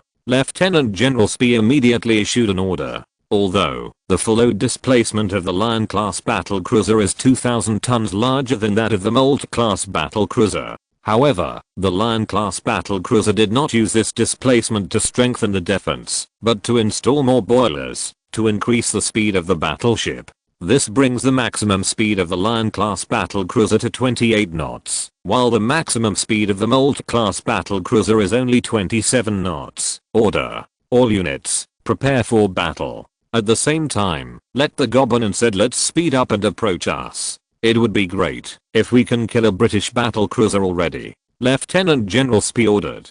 Although they sank many British merchant ships during this operation, but sinking a merchant ship does not give them the satisfaction of sinking a warship. Lieutenant General Spee is confident that as long as luck is not too bad, he will be able to defeat the British Navy's Lion-class battle cruiser. On the other side, Lieutenant General David Beatty was yelling on the battle cruiser Lion. Damn the Germans, I finally caught them inside. Order the warships to advance at full speed, and don't let the Germans escape. Lieutenant General David Beatty ordered, send a telegram to the Royal Princess and the Queen Mary, to speed up and catch up. This time, we must sink the German battleship. Yes, General. However, the Germans did not flee. They adjusted their course and came towards us. A staff officer said. What? The Germans not only didn't run away, but also fought with us? David Beatty was taken aback, as if he didn't expect such a result. But isn't that what he wants? Very good, very good. Since the Germans want to die, let them be fulfilled. Lieutenant General David Beatty looked confident in his victory. In his view, the combat power of the British Navy is definitely above that of the German Navy. Even if the performance of the warships of the two sides is not much different, the quality of the sailors of both sides is definitely superior to that of the British Navy. The Royal Navy has dominated the world for hundreds of years, and it is definitely not for nothing. The two battle cruisers began to approach at high speed, and the distance was getting closer and closer. When the distance between the two sides was still 15 kilometers away, Lieutenant General Spee and Lieutenant General David Beatty both gave orders to turn around. The two sides gradually formed a parallel line, heading northwest. The German shipbuilding level is indeed very strong. It took hundreds of years for the Royal Navy of the British Empire to develop to the present, but it only took the Germans a few decades to catch up. If they are allowed to do so, if it continues to develop, it may really pose a deadly threat to the Royal Navy. It is wisest to wipe out the German Navy and smash their ambitions, while the Royal Navy is still in the upper hand. Lieutenant General Beatty put down the binoculars in his hand and said, even though Vice Admiral David Beatty has the inherent arrogance of the British Royal Navy generals, he has to admit that the warships of the German Navy are very good. Although the hull looks a bit flat, not as slender and aesthetically pleasing as the warships of the Royal Navy, overall, it is still very good. Ready to fire, and let the Germans know how powerful we are. Lieutenant General David Beatty issued an order. At this moment, the distance between the two sides is about 13,000 meters. The four double-mounted 343mm main guns of the battlecruiser Lion with 45 times the caliber have already aimed at the battlecruiser Moltke in the distance. Similarly, the three triple-mounted 50 caliber 343mm main guns of the battlecruiser Moltke also took off their gun coats and are ready for battle. For a long time, in order to conceal their own parameters, the capital ships of the German Navy have been wearing gun jackets during daily training. Only when they ensure that there are no spy ships from other countries nearby will they take off the gun jackets and start firing live ammunition. Therefore, the British Navy has always been unclear about the caliber of the naval guns of the capital ships of the German Navy. It can only be guessed, based on some information obtained. Damn. The Germans, the intelligence work is very good. The gang of **** in the intelligence department thought that the capital ships of the German Navy were equipped with 305mm main guns. This is simply bullshit. That is clearly 343mm main gun. Lieutenant General David Beatty's expression turned a little ugly. For the first time, he felt a little shaken in his heart when he thought about defeating a warship of the same level as the German Navy. It's just that, at this point, it's impossible to back down. Lieutenant General David Beatty had no choice but to bite the bullet and order the whole ship to fight with all its might. Attack. May God bless the British Empire. God bless the British Empire. Boom. Boom. The battlecruiser Lion started test firing, and only 4 of the 4 twin-mounted 45 caliber 343mm main guns fired. 4 artillery shells weighing hundreds of kilograms roared and slammed into the battlecruiser Moltke more than 10 kilometers away under the action of huge kinetic energy. However, even if the sailors of the Royal Navy are well trained, they still cannot achieve a hit at such a long distance when the sighting equipment is limited by technology. The closest point of impact was 200 meters away. Of course, such a result is already very good. Fight back. Lieutenant General Spee immediately gave the order to fight back. The 3 triple-mounted 50 caliber 343mm main guns of the battlecruiser Moltke started firing. Boom. Boom. Boom. Heavy shells roared towards the battlecruiser Lion. The shell smashed into the sea, splashing water jets into the sky. For a while, the sound of artillery rumbled on the sea, as if it was thunder. The battlecruiser Moltke and the battlecruiser Lion collided on the sea like knights in heavy armor. The shells whistling and flying out of the muzzle were the spears in the hands of the knights. The duel of battleships is undoubtedly exciting. Although this kind of duel of large ships and cannons cannot be compared with the duel of aircraft carriers of later generations. But it is this kind of tactics of hand-to-hand combat that is more able to show the true qualities of a man. If you're listening to this novel on a channel other than Fanfic World, it means they downloaded and uploaded it without effort. We cordially invite you to visit our channel, Mundo Fanfic Novelos. There you'll find the original version of this story and you can explore many other novels of various genres. We're waiting for you to immerse yourself in a world of incredible novels. Chapter 190, Suppress. Boom. Boom. Boom. At 2:25 in the afternoon, during this round of test firing of the battlecruiser Moltke, or 343mm artillery shell exploded on the sea surface on the right side of the battlecruiser Lion, forming a straddle first. In an instant, everyone on the battlecruiser Lion was dead silent. These proud Royal Navy officers and soldiers did not seem to expect that the German Navy would form a straddle shot before them. You know, once a straddle is formed, it means that the opponent's warship has been covered in one's own shooting. Next, you can focus on shooting. As for when to hit the opponent's battleship, it depends on luck. Bastard. Lieutenant General David Beatty could not help but curse secretly. Order the artillery positions, and continue to fire. The Germans took the lead in forming a straddle, which doesn't mean anything at all. As long as we are not sunk, we still have a chance. Lieutenant General David Beatty ordered. Obviously, their morale has been hit to a certain extent. Send a telegram to the Princess Royal and the Queen Mary, to tell them to come, as soon as possible. Lieutenant General David Beatty ordered. He also felt that something was wrong. The German Navy seems to be more ferocious than he imagined. If this continues, they may be the ones who will be defeated. Once defeated, not only will the Royal Navy lose a warship, but at the same time, his own career will be greatly affected. Lieutenant General David Beatty, I don't want that to happen. Yes, General. The staff officer immediately went to send a telegram. On the other side, the German sailors on the battlecruiser Moltke have already begun to cheer. The formation of a straddle shot means that they are one step closer to hitting the target. Of course, this also shows that they are one step closer to winning. Order all artillery positions, concentrate firepower, and shoot at full speed.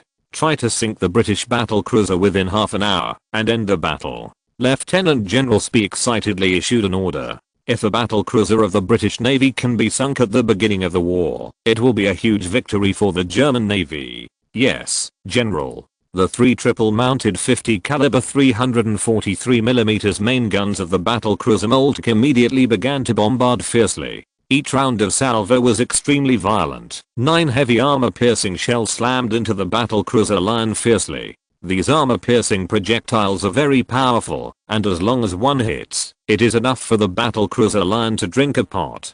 The situation on the battlefield suddenly became very favorable for the battlecruiser Moltke, and the battlecruiser Lion seemed to be suppressed. However, even so, the shelling of the battlecruiser Lion continued. The quality of the officers and soldiers of the Royal Navy is indeed the best in the world. Even the German Navy cannot compare with it. The main reason why the battlecruiser Moltke was able to gain an advantage in battle was better hardware. In addition to superior defense and firepower to the battlecruiser Lion, the battleship Moltke is also better than the battlecruiser Lion in other aspects such as sighting equipment and ranging equipment. When Qin Tian designed the capital ship of the German Navy, he used a word specifically, that is, the fire control system. Although there is no electronic computer in this era, it is still possible to form a crude primary fire control system by improving and integrating existing ranging and targeting equipment. Although such a fire control system is far from being comparable to those of later generations, it is undoubtedly far ahead of this era. Otherwise, it would be too difficult to gain an advantage when the quality of officers and soldiers is not as good as that of the Royal Navy. Judging from the performance on the battlefield, the German Navy's fire control system is still very effective. At 2:30, the battlecruiser Lion of the British Navy finally formed a straddle shot. The quality of the Royal Navy is indeed not covered. Long live. The Royal Navy is the strongest. Lieutenant General David Beatty couldn't help cheering. The other sailors also started cheering. For a moment, the previous negative emotions seemed to disappear all at once. Fire and shoot to sink the German battleship. Lieutenant General David Beatty ordered. The 4 double-mounted 343mm main guns of the battlecruiser Lion started salvoing 8 main guns, struggling to smash the shells one by one towards the battlecruiser Moltke. This also made this battle even more tragic. Boom. Boom. 3 minutes later, the British Navy seemed to have better luck. During this round of salvo, or 343mm artillery shell hit the starboard side of the battlecruiser Moltke.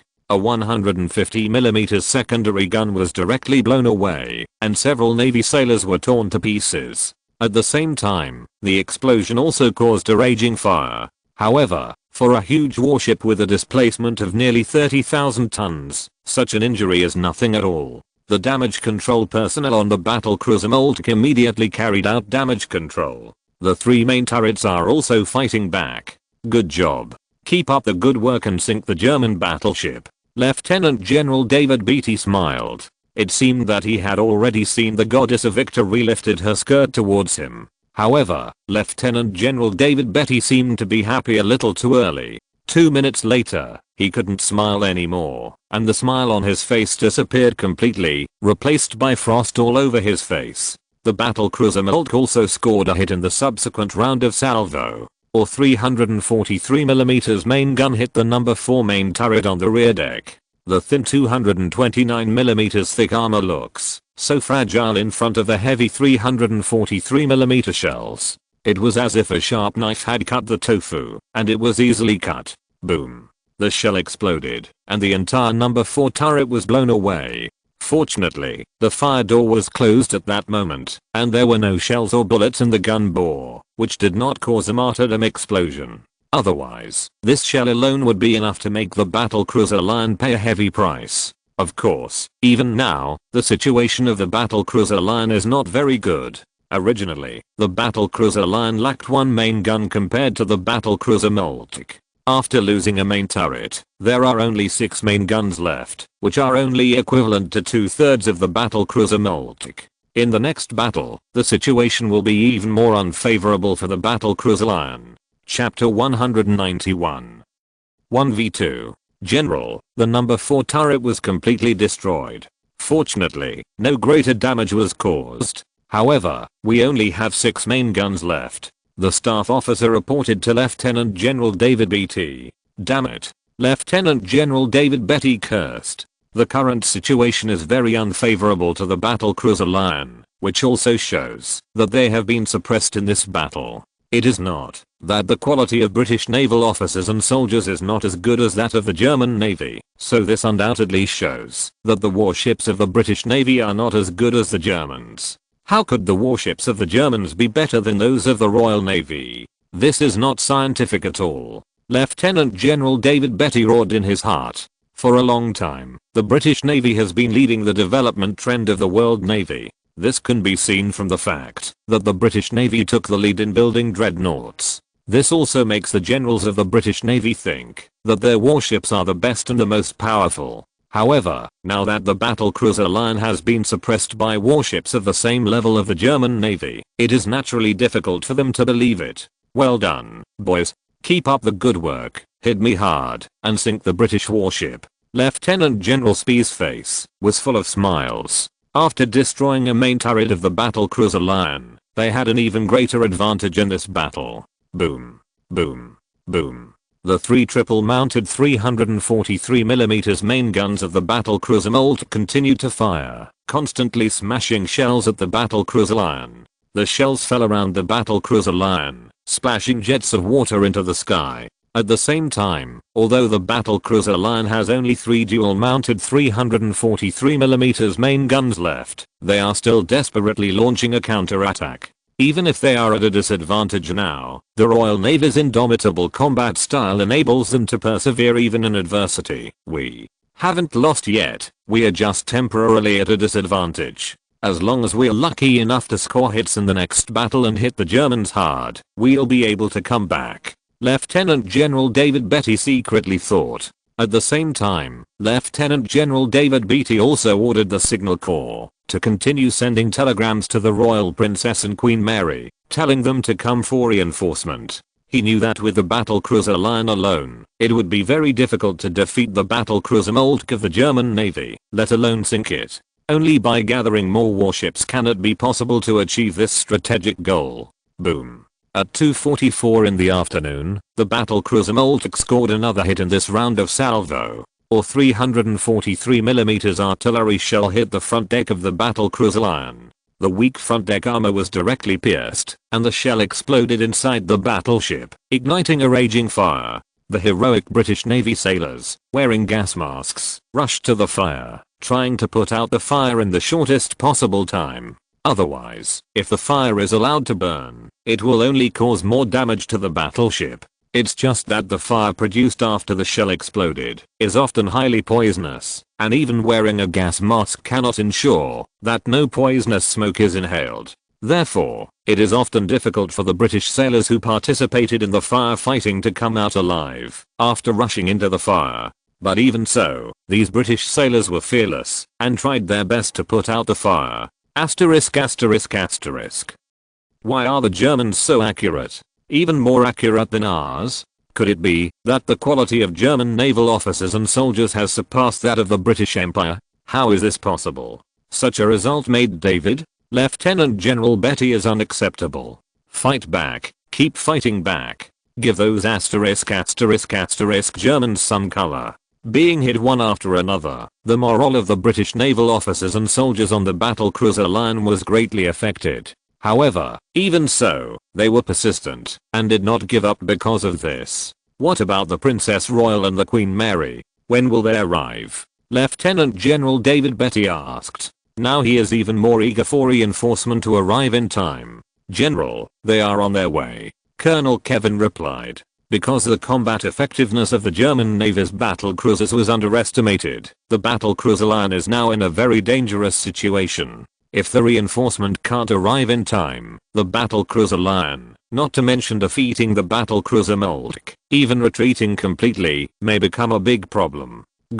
I hope the Princess Royal and the Queen Mary will arrive in time. Lieutenant General David Betty prayed secretly to God. At this time, even he, the commander, felt a little hopeless in his heart. On the other side, the German sailors on the battlecruiser Moltke became more and more brave as they fought. After successive hits, their morale was boosted even more, and they saw the hope of victory. Boys, work harder. The glory of sinking the first British battleship will soon belong to us. Now, we must not let this glory, that is about to be ours, slip away like this. Lieutenant General Spee face smile. If they can sink a capital ship of the British Navy in this battle, then this will become the first capital ship of the British Navy to be sunk in this war.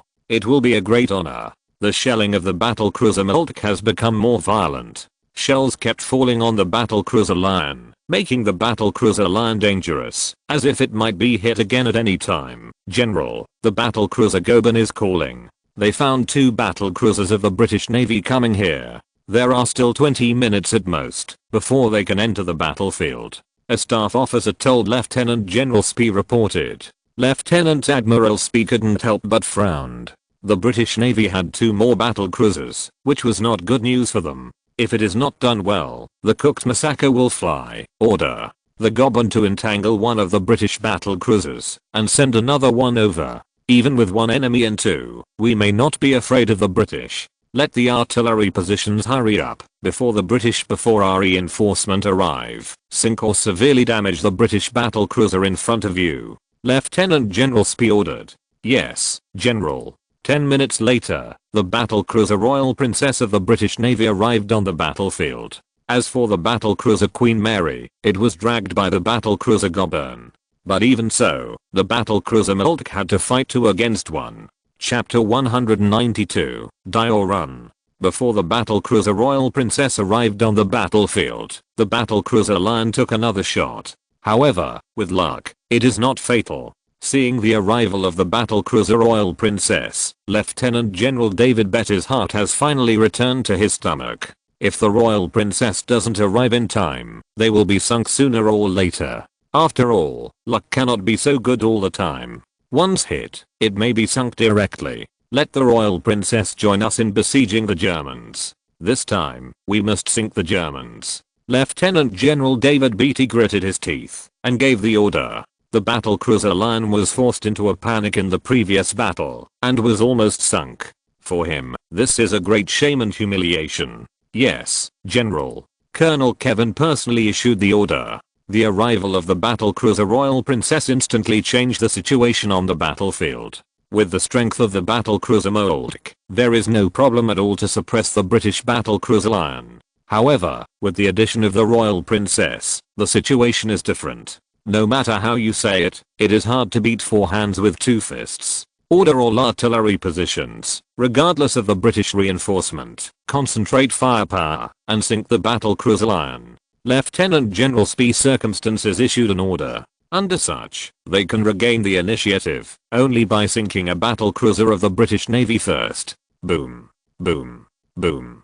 The 350 caliber 343mm main guns of the battlecruiser Moltke continued to fire violently. The rate of fire is actually a little higher than before. This made the shells falling on the battlecruiser Lion more intensive. Lieutenant General David Beatty also guessed Lieutenant General Spee's plan. However, he is not afraid. After all, it is not so easy to sink a huge battlecruiser. Now they have reversed the situation. When the Royal Princess joins in, victory will be within easy reach. Open fire and attack the German warship. The captain of the battlecruiser Royal Princess gave an order. Seeing the embarrassment of the battlecruiser Lion being beaten, the British naval officers and soldiers of the battlecruiser Royal Princess also put away their contempt. Battlecruiser Royal Princess and the battlecruiser Lion are ships of the same class, and all performance indicators are the same as those of the battlecruiser Lion. If these two battlecruisers confronted the battlecruiser Moltke one-on-one, they would definitely not be opponents. However, the combination of the two ships immediately put the battlecruiser Moltke at a disadvantage. Boom. Boom. Shells continued to explode around the battlecruiser Moltke, splashing jets of water into the sky. Seawater fell from the sky, drenching the hull of the battlecruiser Moltke. Boom. A violent explosion sounded, and the battlecruiser Moltke was shaken all over. Many sailors on the battleship fell because they did not stand firm. Even Lieutenant General Spee, who was directing the battle in the command tower, couldn't help but fellowship. Report the loss. Getting up from the deck, Lieutenant General Spee asked immediately regardless of his embarrassment. He knew that the shock just now must have been caused by the battleship being hit. He was even more praying to God in his heart, praying not to be hit. Otherwise, it's all over. General, the number 1 main turret was hit. However, the British shells did not penetrate our turret armor and exploded outside the turret. But the gunners inside the turret were all shocked to death. Lieutenant General Spee couldn't help but breathe a sigh of relief when he heard this. Although, a group of gunners were killed, which is certainly a relatively large loss. But it's better than the turret armor being penetrated and the entire turret being destroyed. Even if a martyrdom explosion is caused, the entire battlecruiser will be destroyed. Let the backup gunners immediately enter the turret to fight and restore the design as quickly as possible. Lieutenant General Spee ordered. Long live the British Empire. Long live the Royal Navy. When the number 1 main turret of the battlecruiser Moltke was hit, the British sailors on the battlecruiser Lion and the battlecruiser Royal Princess couldn't help cheering. They have been suppressed for too long, and now they finally see a turning point. However, when the gunpowder smoke cleared and the number 1 main turret of the intact battlecruiser Moltke was exposed, they were all dumbfounded. Son of a bitch, what's going on here? Is the German defense so tough? Lieutenant General David Beatty couldn't help cursing. Originally, he thought that the battlecruiser Moltke could be severely damaged. However, now it seems that he is simply thinking too much. At the same time, Lieutenant General David Beatty also felt a little uneasy. The defense of the German Navy's battlecruisers was so strong, at least much stronger than that of the British Navy. Doesn't that show that the defenses of the battleships of the German Navy are also stronger? In this case, in the decisive battle in the future, the British Navy may suffer a disadvantage. After all, you can't penetrate the enemy's defense, but the enemy can easily penetrate your own defense. This is simply being beaten passively. At 3:04, bad luck struck.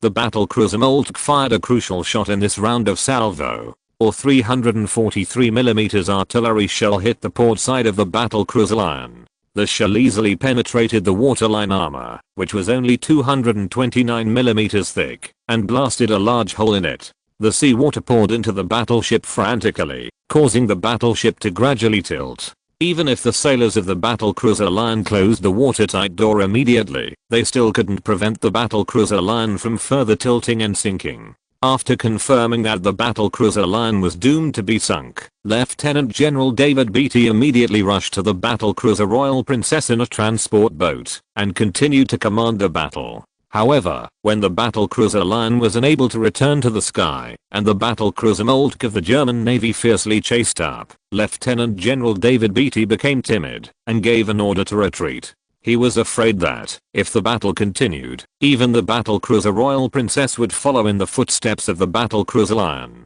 The battlecruiser Queen Mary, which was entangled with the battlecruiser Goeben, also received an order to retreat and accelerate its withdrawal from the battlefield.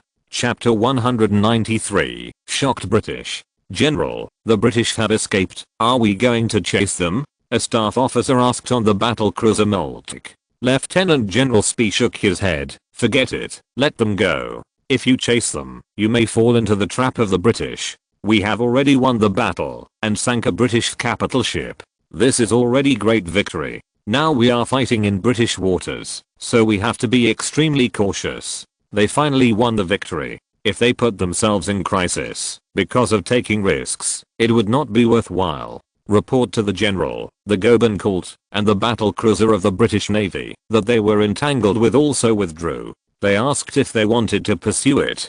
Give power to the Goeben so that they can't pursue it and continue to perform the mission of breaking diplomatic relations. Yes, General. For the German Navy's break-off fleet, the most important task at this stage is still break-off operations. As for sinking the capital ship of the British Navy, that was just incidental. If you have the opportunity and the conditions are ripe, you can fight that kind of battle, but if you want to shift the focus to this aspect, the loss outweighs the gain. After all, if there is a decisive battle with the British Navy, now is not the time, and it is not the turn of these battle cruisers. Those rough-skinned and thick-skinned battleships left in the country are the main force in the decisive battle with the British Navy. The battlecruiser Moltke, which sank the battlecruiser Lion, did not stay in this sea area too much, but left this sea area and continued to search for British merchant ships. But the sinking of the battlecruiser Lion caused an uproar in the British Navy. In particular, the battlecruiser Lion was sunk in a 2-on-1 situation.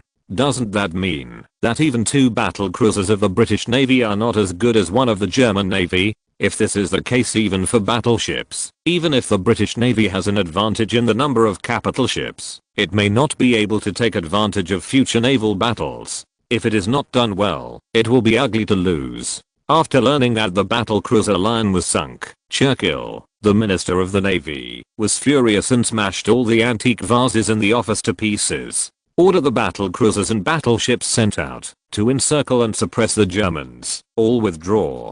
Churchill immediately issued an order. Although, this will force their encirclement and suppression plan to stop, and it will also make the German Navy's breaking fleet attack the British sea transportation line more recklessly, causing further losses to the United Kingdom. However, Churchill did not dare to take any more risks until he learned the real situation of the naval battle and made a judgment. If any more warships are sunk, it will further weaken the strength of the Royal Navy. This will be very detrimental to the British Navy in the following battles. Also, let Generals Jellicoe and Betty come to see me immediately, Churchill said. That night, Admiral Jellicoe and Lieutenant General Betty arrived in London, and they all arrived directly by seaplane. Although, aircraft such as aircraft are not yet mature at this stage, and the risk factor is very high. But in order to hurry, the two had no choice. Fortunately, their luck was relatively good, and they all arrived in London safely. After entering Churchill's office, both Admiral Jellicoe and Lieutenant General Betty said nothing, especially Lieutenant General Betty, who was even more ashamed. Obviously, he personally commanded the battlecruiser Lion, but was still defeated in the end, which made him not know how to face Churchill. You know, the battlecruiser Lion is definitely the most powerful battlecruiser in the British Navy. Although the Queen Mary battleship can be regarded as an improved version of the Lion-class battleship, the changes are not major, and the increase in combat power is not too much, so it is still counted as a Lion-class battlecruiser. The Tiger battlecruiser is a major modification of the Lion-class battlecruiser, and its combat effectiveness has also been greatly improved. However, the battlecruiser Tiger was not able to serve. Lieutenant General Betty believes that, even if the battleship Tiger is in service, and it faces the battlecruisers of the German Navy, I'm afraid that it will still only be defeated. Sit down, generals, Churchill said, suppressing the anger in his heart. The secretary left immediately after serving the coffee. He also knew that Churchill had a bad temper now. "If you stay here, I'm afraid it will bring disaster to the fish in the pond." "Generals, why was the battlecruiser Lion sunk? That is our most powerful battlecruiser, especially since we sent almost twice as many battleships as the Germans to pursue it. If the outside world if you know, this is a great blow to the morale of the Royal Navy and the British Empire. The Germans are launching an offensive in Western Europe, and the Belgians are struggling to support them. The French are also doing their best to prepare for battle. Our army is planning to send the expeditionary force when to fight on the European continent. The Royal Navy has always been regarded as the pride of the British Empire, the most powerful navy in the world, and a major guarantee for us to defeat the Germans. But now, the Royal Navy encountered in the first battle a disastrous defeat. A powerful battlecruiser was sunk directly. How can I explain to the Prime Minister? How to explain to the King? How to explain to all the people? Churchill was furious, and the expression on his face even changed. It's getting a little hideous. Although, the Royal Navy has a large number of battle cruisers, and there are more battleships, the loss of a battle cruiser is not a big deal. Far from being seriously injured or injured. It's just that the British Navy and even the British cabinet never thought that the powerful Royal Navy would fail when it first fought against the German Navy, or it would fail directly by being sunk. This will undoubtedly make the Royal Navy and even the British cabinet have a little doubt about future victories. That's why Churchill's reaction was so big. "Your Excellency, I'm sorry for the sinking of the battleship Lion. I did not expect this to happen. However, I have to say that during the battle, those boys did their best. They are all good." Lieutenant General David Beatty distinguished. "General Beatty, what do you mean? The sinking of the battlecruiser Lion was not due to man-made reasons, but because the enemy was too powerful?" Churchill frowned. Some are not satisfied with Lieutenant General David Beatty's explanation. Chapter 194, Big Trouble. "Your Excellency, in this afternoon's battle, the battlecruiser Lion was suppressed almost from the beginning. The Germans straddled us before us, hit us first, and hit us hard first. That feeling was completely suppressed by the Germans. Even after the arrival of the Royal Princess, our two powerful battlecruisers besieged the German battlecruisers, but the Lion battlecruisers were still very fast. It was sunk. Of course, I do not deny that there is a certain element of luck in this. However, there is no doubt that the German warships were powerful in the past." Lieutenant General David Beatty said. Churchill and Admiral John Jellicoe both frowned, their faces as dark as the bottom of a pot. They knew what David Beatty was like, and they knew he wouldn't say that deliberately, in order to shirk his responsibility. Therefore, there is undoubtedly only one possibility. That is the battleship of the German Navy, which is really very powerful. However, it is precisely because of this that they feel a little worried about the situation of the Royal Navy. Minister of the Navy, if the warships of the German Navy are really so powerful that they can defeat us with one enemy and two, then the Royal Navy may have a hard time defeating the Germans. After all, the German shipbuilding speed is very terrifying now. Although the Royal Navy has also accelerated the speed of shipbuilding, it has never been able to obtain twice the advantage of the Germans. Of course, I personally think that this possibility is unlikely to exist. After all, the development of the German Navy is much later than ours. It is unlikely that they will really surpass us in such a short period of time and lead us by so much. Admiral John Jellicoe said. Anyone would probably think so. The British Empire has dominated the world's oceans for hundreds of years, not only because of the outstanding quality of the British Navy, but also because the British Navy has a great lead in shipbuilding. This can be seen from the fact that they took the lead in opening the era of dreadnought ships. Therefore, the generals of the Royal Navy have always believed that the Royal Navy's shipbuilding technology is the most powerful in the world, has always maintained an advantage over other countries. Actually, that's exactly what happened. The British Navy's shipbuilding strength and technology are indeed far ahead of other countries. But what they didn't know was that Qin Tian, the biggest cheat-like existence, allowed the German Navy to surpass the Royal Navy in terms of battleship performance in a very short period of time. After all, Germany's industrial technology is no worse than Britain's. The only thing that is bad may be their thinking about shipbuilding. But Qin Tian was different. As a traverser, he had great advantages in this respect. Under his guidance, the German Navy will naturally be able to overtake on curve soon. Minister of the Navy. During the battle cruiser Lion hit the German battle cruisers. No loss. David Beatty continued. Hiss. Both Churchill and Admiral Jellicoe couldn't help but sucked in a breath of cold air. How can the German defense be so strong? Are you sure that is not a battleship? Admiral Jellicoe asked.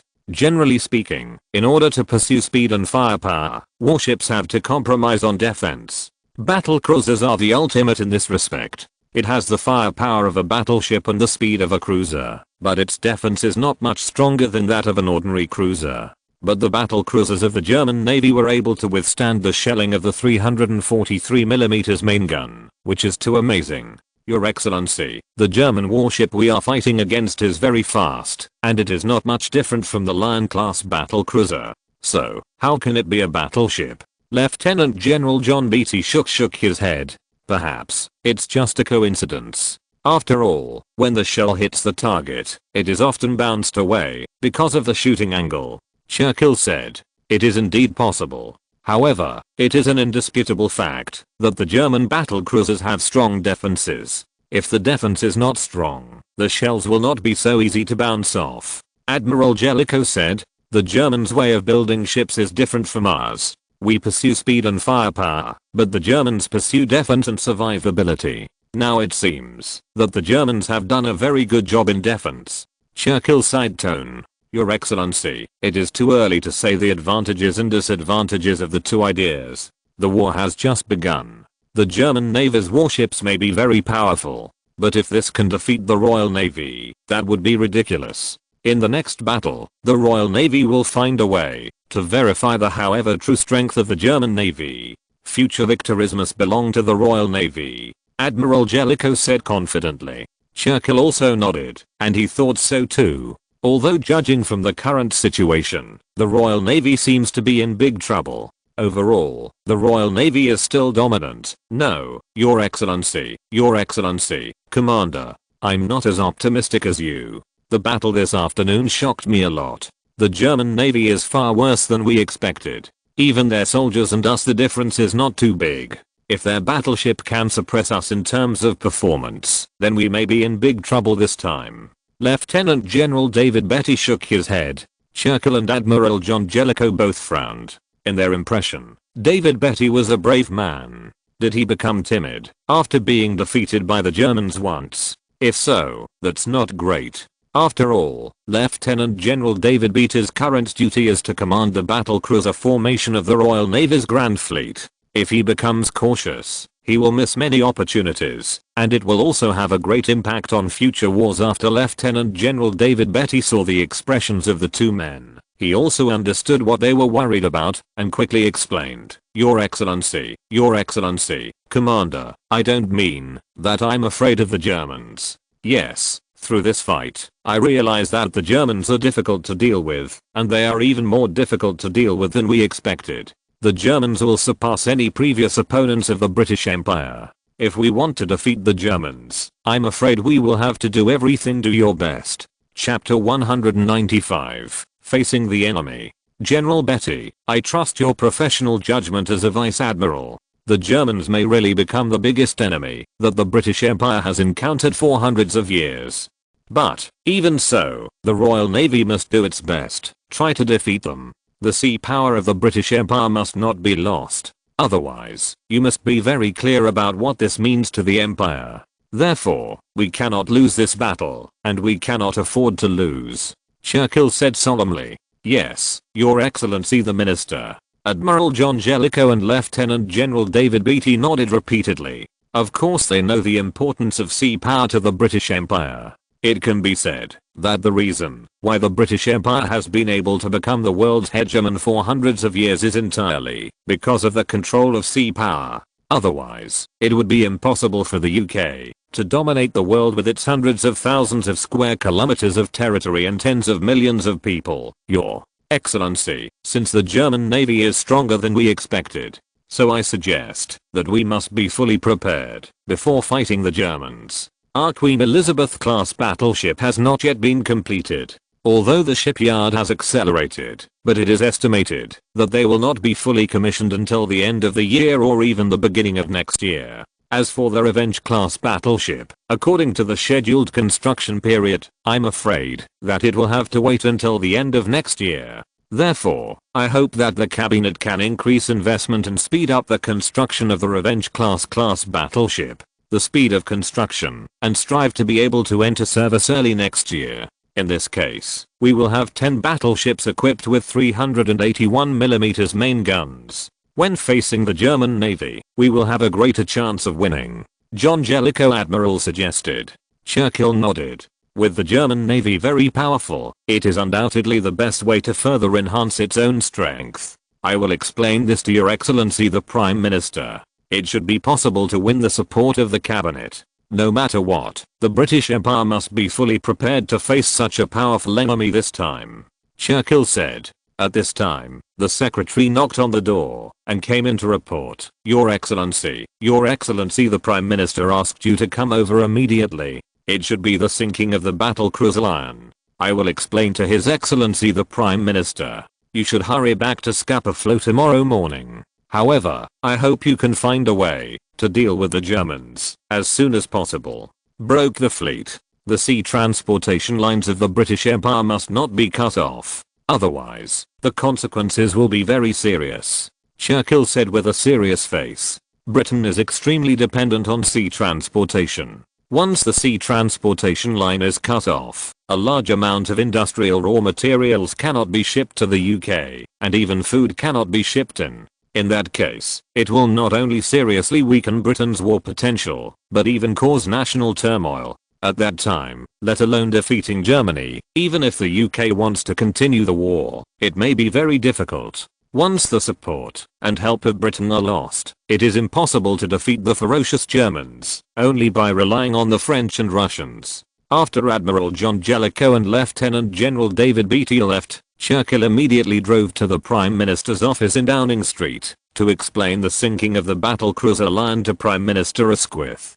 When Churchill arrived, he found that the meeting room was full of people. The important ministers of the cabinet have all gathered here. Obviously, everyone is very concerned about the loss of the Navy this afternoon. Your Excellency Prime Minister, ministers, good evening. After Churchill took the initiative to say hello, he went to sit down in his seat. Prime Minister Asquith nodded. Winston, has the Navy failed to encircle and suppress the German breakthrough fleet? Your Excellency, to be precise, it is a temporary failure. Churchill did not deny this. How can we do that? If the safety of our sea transportation lines cannot be guaranteed, a large amount of supplies will not be able to be transported back to the UK. At that time, there will be big problems. The Secretary of the Interior McKenna said dissatisfied. Yes, Winston. The sea transportation line must not be cut off. Our domestic food reserves can last up to 3 months. After 3 months, the people will be hungry.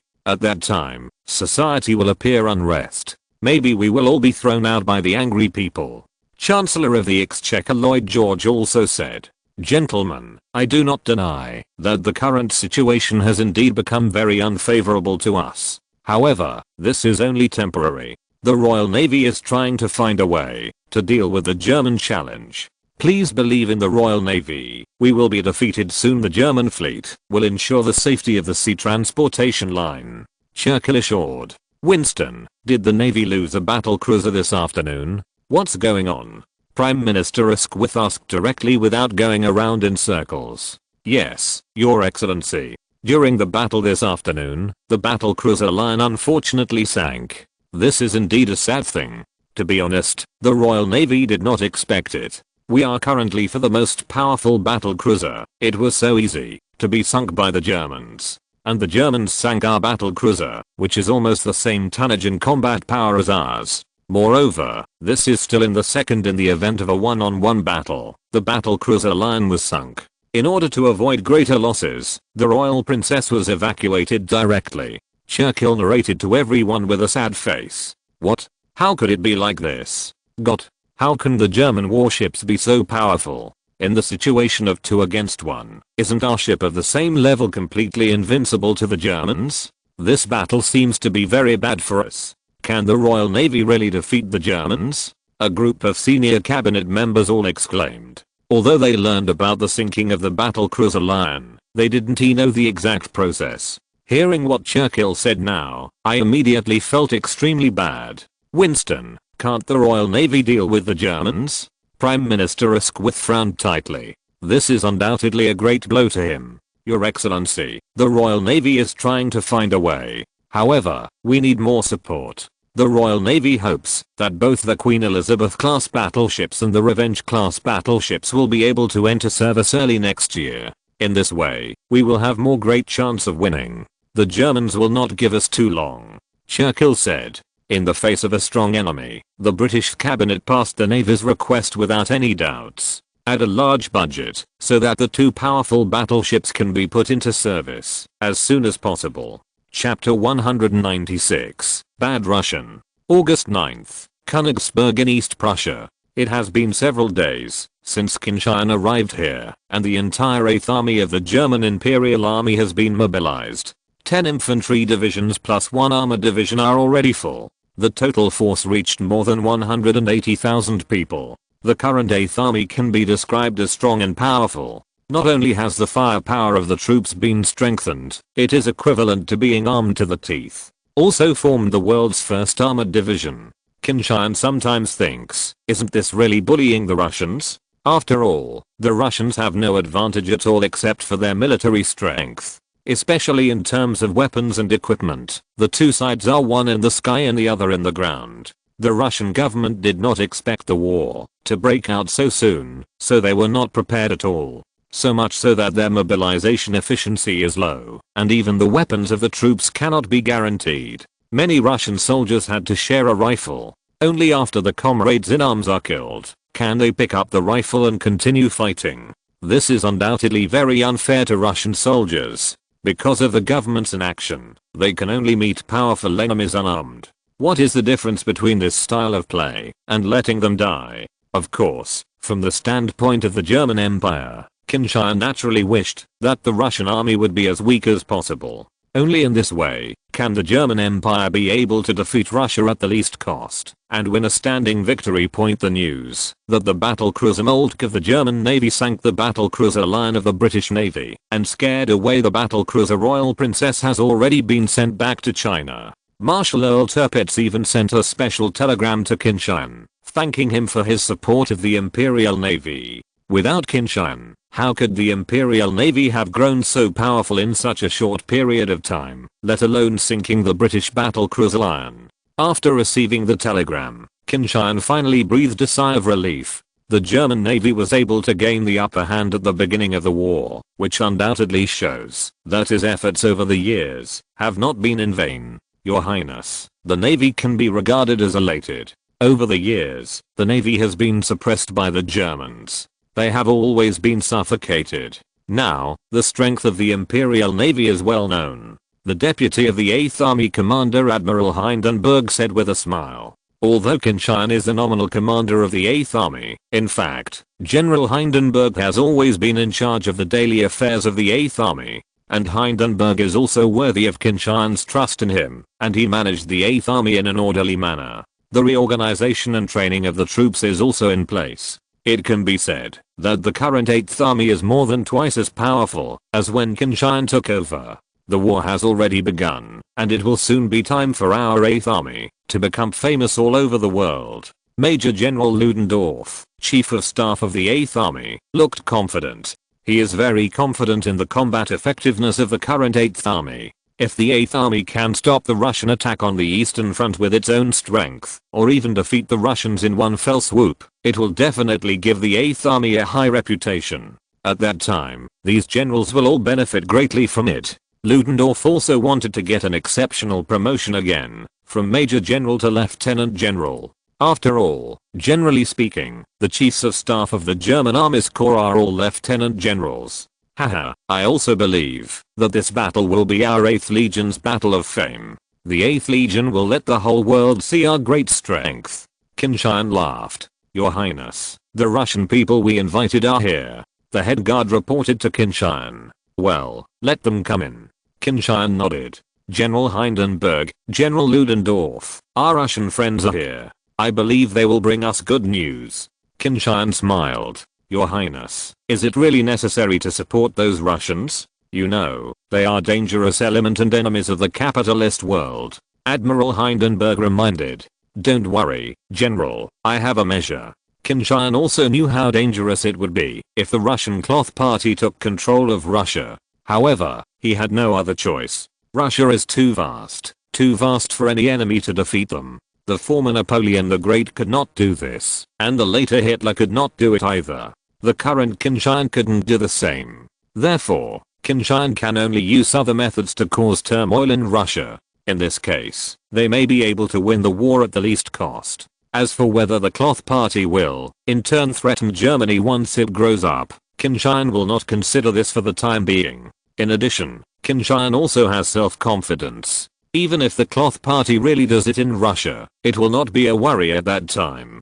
Because, after winning this war, Germany will definitely be able to develop into a superpower. At that time, it will be very easy to destroy Boo. General Hindenburg and Major General Ludendorff stopped persuading Qin Tian. They also knew that Qin Tian naturally dared to do that, so he must have been prepared. Soon, a middle-aged Russian who was as tall as he was wearing notation entered Qin Tian's office led by the chief guard. His Royal Highness, Your Excellency General, hello. The Russian envoy said, neither humble nor overbearing. Mr. Joseph, hello, long time no see.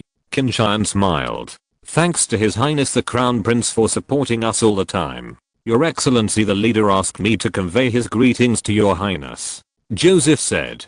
Qin Tian has been secretly supporting the activities of the Russian Cloth Party since a few years ago. It is precisely because of Qin Tian's support that the Cloth Party can develop very rapidly. Of course, the people who set up the party also know that cooperating with Qin Tian is basically seeking skin from a tiger. However, facing the suppression of them by the Tsarist government, they had no other choice but to accept Qin Tian's support. For them, the most important thing is to overthrow the rule of the Tsarist government first. For this, they can pay a lot, even if it is the interests of the country. In other people's eyes, this is absolutely unimaginable. However, Qin Tian was not surprised at all. Mr. Joseph, please convey my greetings to Leader Ulyanov. I look forward to having a formal meeting with him one day, Qin Tian said with a smile. Of course Joseph agreed, but perhaps only he knew what he was thinking. After all, in the minds of these party members, the imperial prince like Qin Tian is also someone they should defeat. If you're listening to this novel on a channel other than Fanfic World, it means they downloaded and uploaded it without effort. We cordially invite you to visit our channel, Mundo Fanfic Novelos. There you'll find the original version of this story and you can explore many other novels of various genres. We're waiting for you to immerse yourself in a world of incredible novels.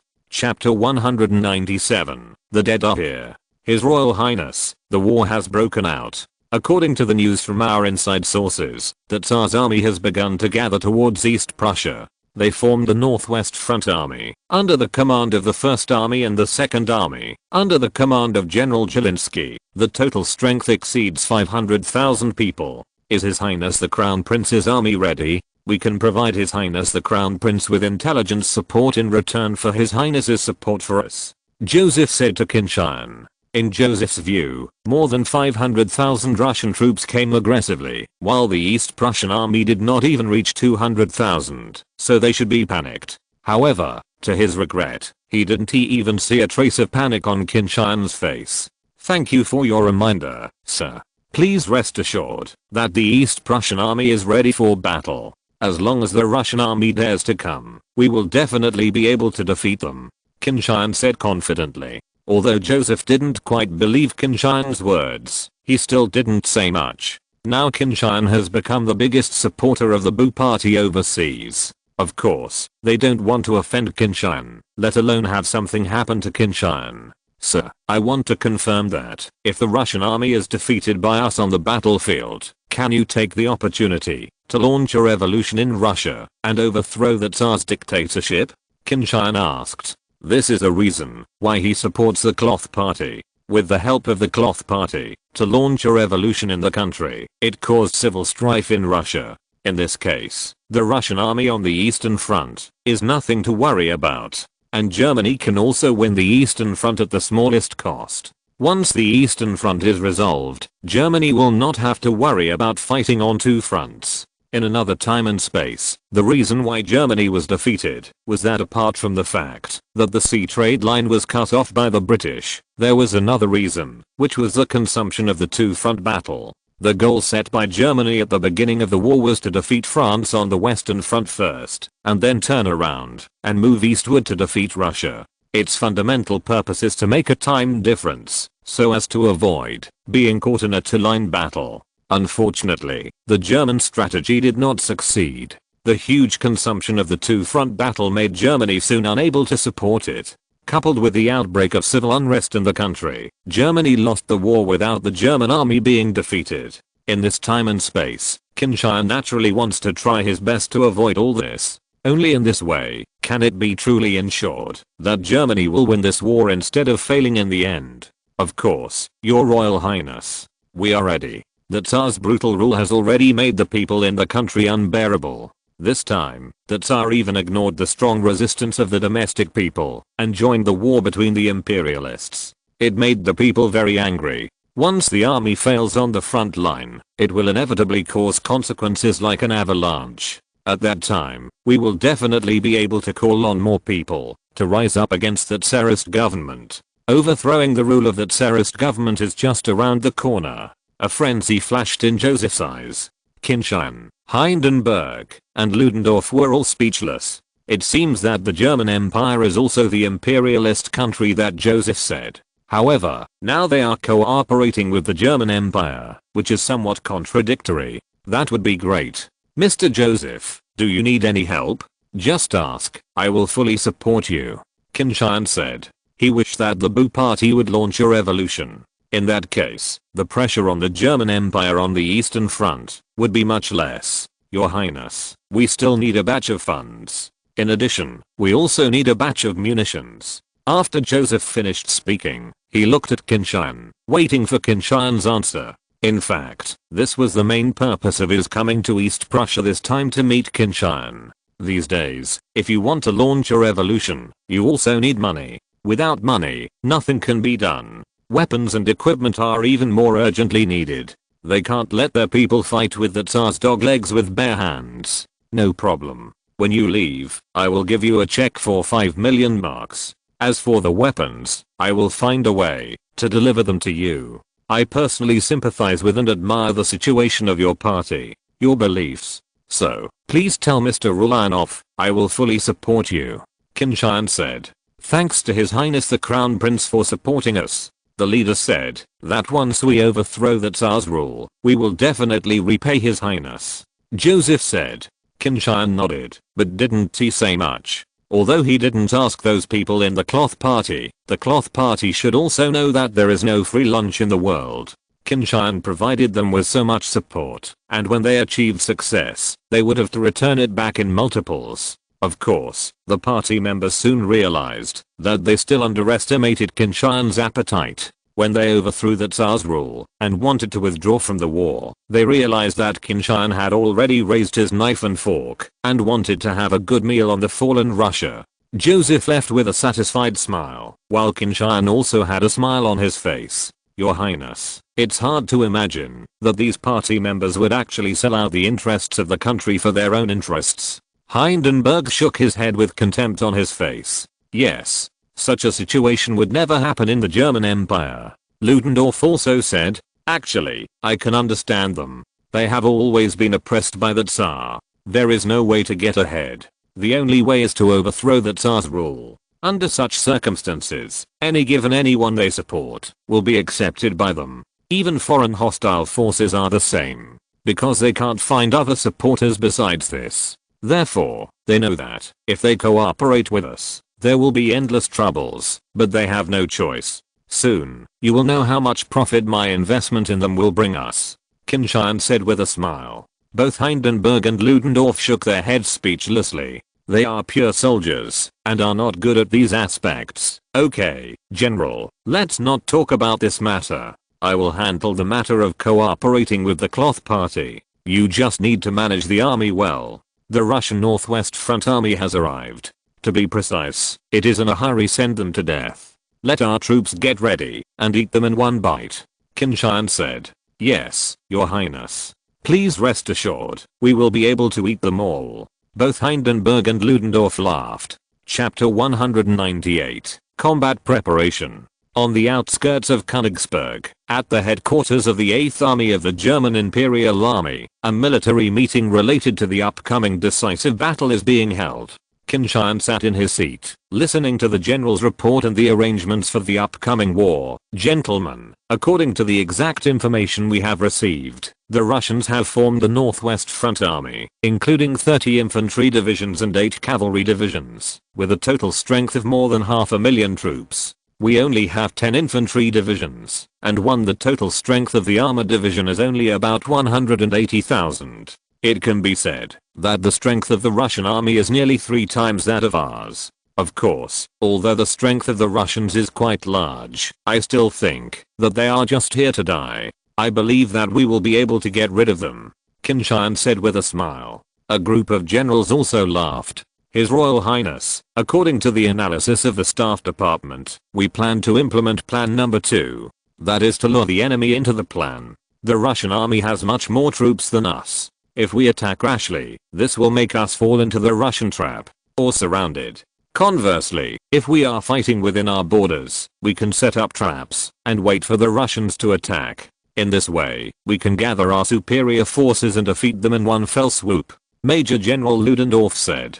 Qin Tian nodded. He did not interfere with the specific command of the troops, nor did he want to interfere. He believes that those professionals are obviously more professional than his wild way. If you give it to them, there will be no mistakes. Colonel Manstein, let me introduce the battle plan to everyone. Major General Ludendorff said. Yes, General. Colonel Manstein took up the position. Manstein is now the Deputy Chief of Operations of the 8th Army, an extremely young colonel. At the age of only 27, he was able to become a colonel of the Imperial Army, which was an extraordinary promotion. Of course, there are 2 young colonels like Manstein in the 8th Army, namely the 26-year-old Colonel Guderian and the 23-year-old Lieutenant Colonel Rommel.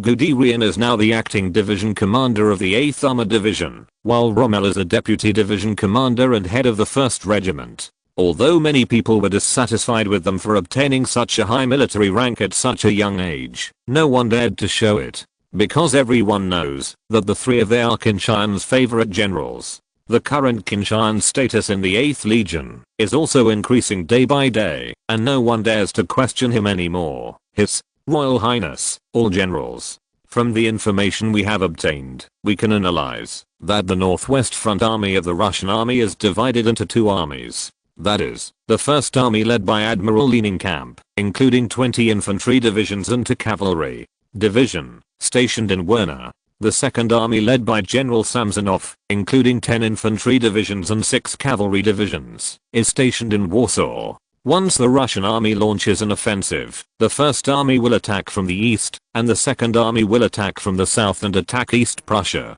Manstein began to introduce. Hearing that the 500,000 Russian troops were divided into 2 sides in the southeast to attack East Prussia, most of the generals changed their faces. Although, they all know that the combat effectiveness of the 8th Army has long since changed from what it used to be. However, whether they can withstand the attack of an enemy 3 times their size, they still have no certainty in their hearts. Our specific tactic is that the 17th Army is deployed in the east to block the Russian 1st Army. Through layers of blocking, we constantly lure the enemy to go deep and retreat to the Masurian Lake area. The river network and swamps there are densely covered. The traffic remains unchanged. Once the large Russian corps is caught in it, it will be difficult to get out. Yes. Lieutenant General Eckert, commander of the 17th Army, stood up and replied. Although, it is very difficult for the 17th Army with only 3 infantry divisions and more than 50,000 people, to block a Russian 1st Army with 20 infantry divisions and 2 cavalry divisions and a total strength of more than 300,000 troops.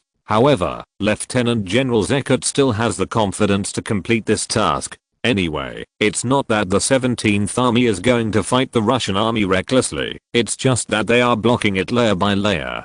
The 11th Army go to Tannenberg in the south to deploy defenses. The 8th Armored Division will cooperate with the 11th Army to fight, build a position there, and wait for the Russian army. Yes. Lieutenant General Francois, commander of the 11th Army, and Colonel Guderian, acting commander of the 8th Armored Division, both replied. The 20th Army go south to stop the Russian 2nd Army, lure them to Tannenberg, cooperate with the 11th Army and the 8th Armored Division, and annihilate them in one fell swoop. Yes. Lieutenant General Mackinson, commander of the 20th Army, replied. Generals, our specific combat deployment is to defeat, or even encircle the 2nd Russian Army in Tannenberg, and then transport it by rail, turn around and wipe out the Russian 1st Army in Mazurian Lake, and wipe out the Russian army in one fell swoop. The main force of the Northwest Front Army will be eaten. Brigadier General Hoffman, Deputy Chief of Staff and Chief of Operations of the 8th Army, also said, Brigadier General Hoffman is also a very talented person, and in another time and space, he is also famous. Therefore, after Qin Tian took over the 8th Army, he also put a lot of emphasis on Hoffman. Do you have any questions about this battle? Qin Tian asked. Your Highness, if we want to lure the enemy to go deep, it will definitely cause some damage to our country. The people must evacuate first. Otherwise, this will bring us unnecessary harm. Lieutenant General Francois reminded. Well, the evacuation of the people has already started before. Now, it is almost finished. War is the business of our soldiers, and it is also what we must do to avoid harming civilians as much as possible. As for destroying their homeland, there is no way around it. Wars are inherently destructive. The only thing we can do is to help them rebuild their homes after the war is over, Qin Tian said. Lieutenant General Francois nodded and said nothing more. He also knew that this was impossible. Everyone, our battle is about to begin. From now on, all troops must be ready for battle. We must win this battle. Otherwise, our land will be ravaged by the Russians. We people will be slaughtered by them, Qin Tian said. We must win. The empire must win. All the generals roared firmly. After the combat conference, the various departments of the 8th Army began to transfer to the scheduled destination according to the scheduled combat deployment. A large amount of combat materials are also being transported to the front line by railway and road to ensure the consumption of the battle. The 8th Army, Qin Tian's meticulously prepared army, has already shown its fangs. Chapter 199. Capture the German Crown Prince alive. Warsaw, the capital of the Kingdom of Poland. However, the King of the Kingdom of Poland was not held by the Poles, but by the Russian Tsar. The Poles, since the time of Napoleon, have once again been ruled by foreigners, being suppressed and enslaved. Former Chief of Staff of the Russian Imperial Army, now Commander of the Northwest Front, Admiral Ivan Zielinski, placed his headquarters in Warsaw. Perhaps he likes to experience the feeling of a conqueror. In Warsaw, and indeed elsewhere in the Kingdom of Poland, the Russians were on top. They can take anything they want from the Poles, and the Poles dare not resist at all. On August 12th, the combat preparations of the Northwest Front Army of the Russian Army had been completed for the most part. The rest can be completed smoothly in the next few days. General Ivan Zielinski convened a group of generals of the Northwest Front Army to hold a battle meeting. All the commanders and commanders of the 1st and 2nd Army attended the meeting. In the meeting room of the headquarters, it can be said that a star is shining. Generals, the war has begun. His Majesty the Tsar has decided to declare war on the Allies. As His Majesty's generals, what we have to do is to defeat our enemies in the next war, Admiral Ivan Zielinski said. In many previous wars, the Russian Empire has never been able to win, which made these generals feel suffocated. Even though they are dealing with the most powerful army in the world this time, they are full of fighting spirit. I have some good news to tell you. First, East Prussia, which we are going to attack next, has only less than 200,000 German troops. Our strength is almost 3 times this. Ivan Gillings the general said with a smile. Do we have that much more troops than the Germans? Great, we must be able to win. Even if the Germans have better weapons and better fighting power than us. However, with enough numerical advantages, the Germans must not be our opponents. What's more, we still have elite Cossack cavalry. The main force of the Germans is on the Western Front and was held back by the French. This is really great. Let the French fight the main force of the Germans, and we can easily defeat the Germans and win. The generals of the Russian army all talked about it. In their view, with such a big advantage, their chances of winning will be very high. Once they defeat the German army, they can not only get great glory, but also get promoted and make a fortune. In addition, East Prussia is also an extremely rich place in their eyes. With the asterisk nature of the Russian army, it is bound to grab a good deal. Even if most of the booty needs to be handed over to the Tsar, they can still get a lot of benefits. Therefore, every Russian general is very optimistic, and he is full of expectations for the future battle. Admiral Ivan Zelinsky watched all this with a smile, and the general's reactions did not exceed his expectations. Or rather, he said so on purpose. Only in this way can everyone's fighting spirit be stimulated. The second good news is that, if we can reach Königsberg, maybe we can capture the German crown prince. Of course, this possibility is very small. Once we can't resist our attack, the German crown prince will definitely. However, if we act quickly enough to capture the German crown prince in one fell swoop, then we will make a fortune. Admiral Ivan Zelinsky continued. All the generals' eyes lit up, and some even became short of breath. In the European high society, the German crown prince has become a legend. He started from scratch and created a wealth that can rival the country. If the Russian army can capture the German crown prince, among other things, the ransom that can be extorted from him is enough to allow everyone to live a prosperous life. Even if none of these generals were poor, who wouldn't want to have more wealth? Great. As long as we can reach Königsberg and capture the German crown prince alive, we will make a fortune. Your Excellency, Commander, please issue an attack order as soon as possible, and the German crown prince must not be allowed to escape. Generals one by one, take the initiative to ask for a fight. Everyone hopes to seize this once-in-a-lifetime opportunity. The third piece of good news is that both France and the United Kingdom have agreed to provide us with weapons, equipment, and war supplies. After we have conquered East Prussia, assistance from the British and the French should be able to arrive. At that time, it will become the most powerful army in the Russian Empire as the first unit to change clothes. Therefore, I hope that everyone can seize this opportunity and defeat the Germans, said Admiral Ivan Zelinsky. Yes, General. All the Russian generals replied. For them, this opportunity is indeed too rare. If you miss it, you may never have such an opportunity again in the future. The date of the attack on East Prussia is set for the 17th. On the 17th, the First Army and the Second Army crossed the border from the east and south respectively, entered East Prussia, and attacked Königsberg. I believe that the Germans will definitely not be able to resist our attack, Admiral Ivan Zelinsky said confidently. Other Russian generals are also full of confidence in the next battle. Coupled with the excitement of robbing East Prussia and capturing the German crown prince alive, they were even more excited. In this battle, if they don't try their best, I'm afraid they won't be able to. General Leninkamp, General Samsonov, do you have any questions? Admiral Ivan Zelinsky asked. General, if our Second Army captures the German crown prince, will the ransom go to our Second Army? General Samsonov asked. The other Russian generals also looked at Admiral Ivan Zelinsky, waiting for his answer, which was related to their vital interests. Admiral Ivan Zelinsky shook his head. It is not acceptable to take it all alone. However, I can assure you that whichever group army captures the German crown prince will get an extra part of the future distribution. Admiral Samsonov nodded. He didn't really expect to be able to take it all alone, but he was very satisfied with being able to share more. The other generals are also gearing up, ready to fight this battle. Under the mobilization of Ivan Zelinsky, the fighting spirit of these Russian generals was raised to the peak. Chapter 200. Lure the enemy to go deep.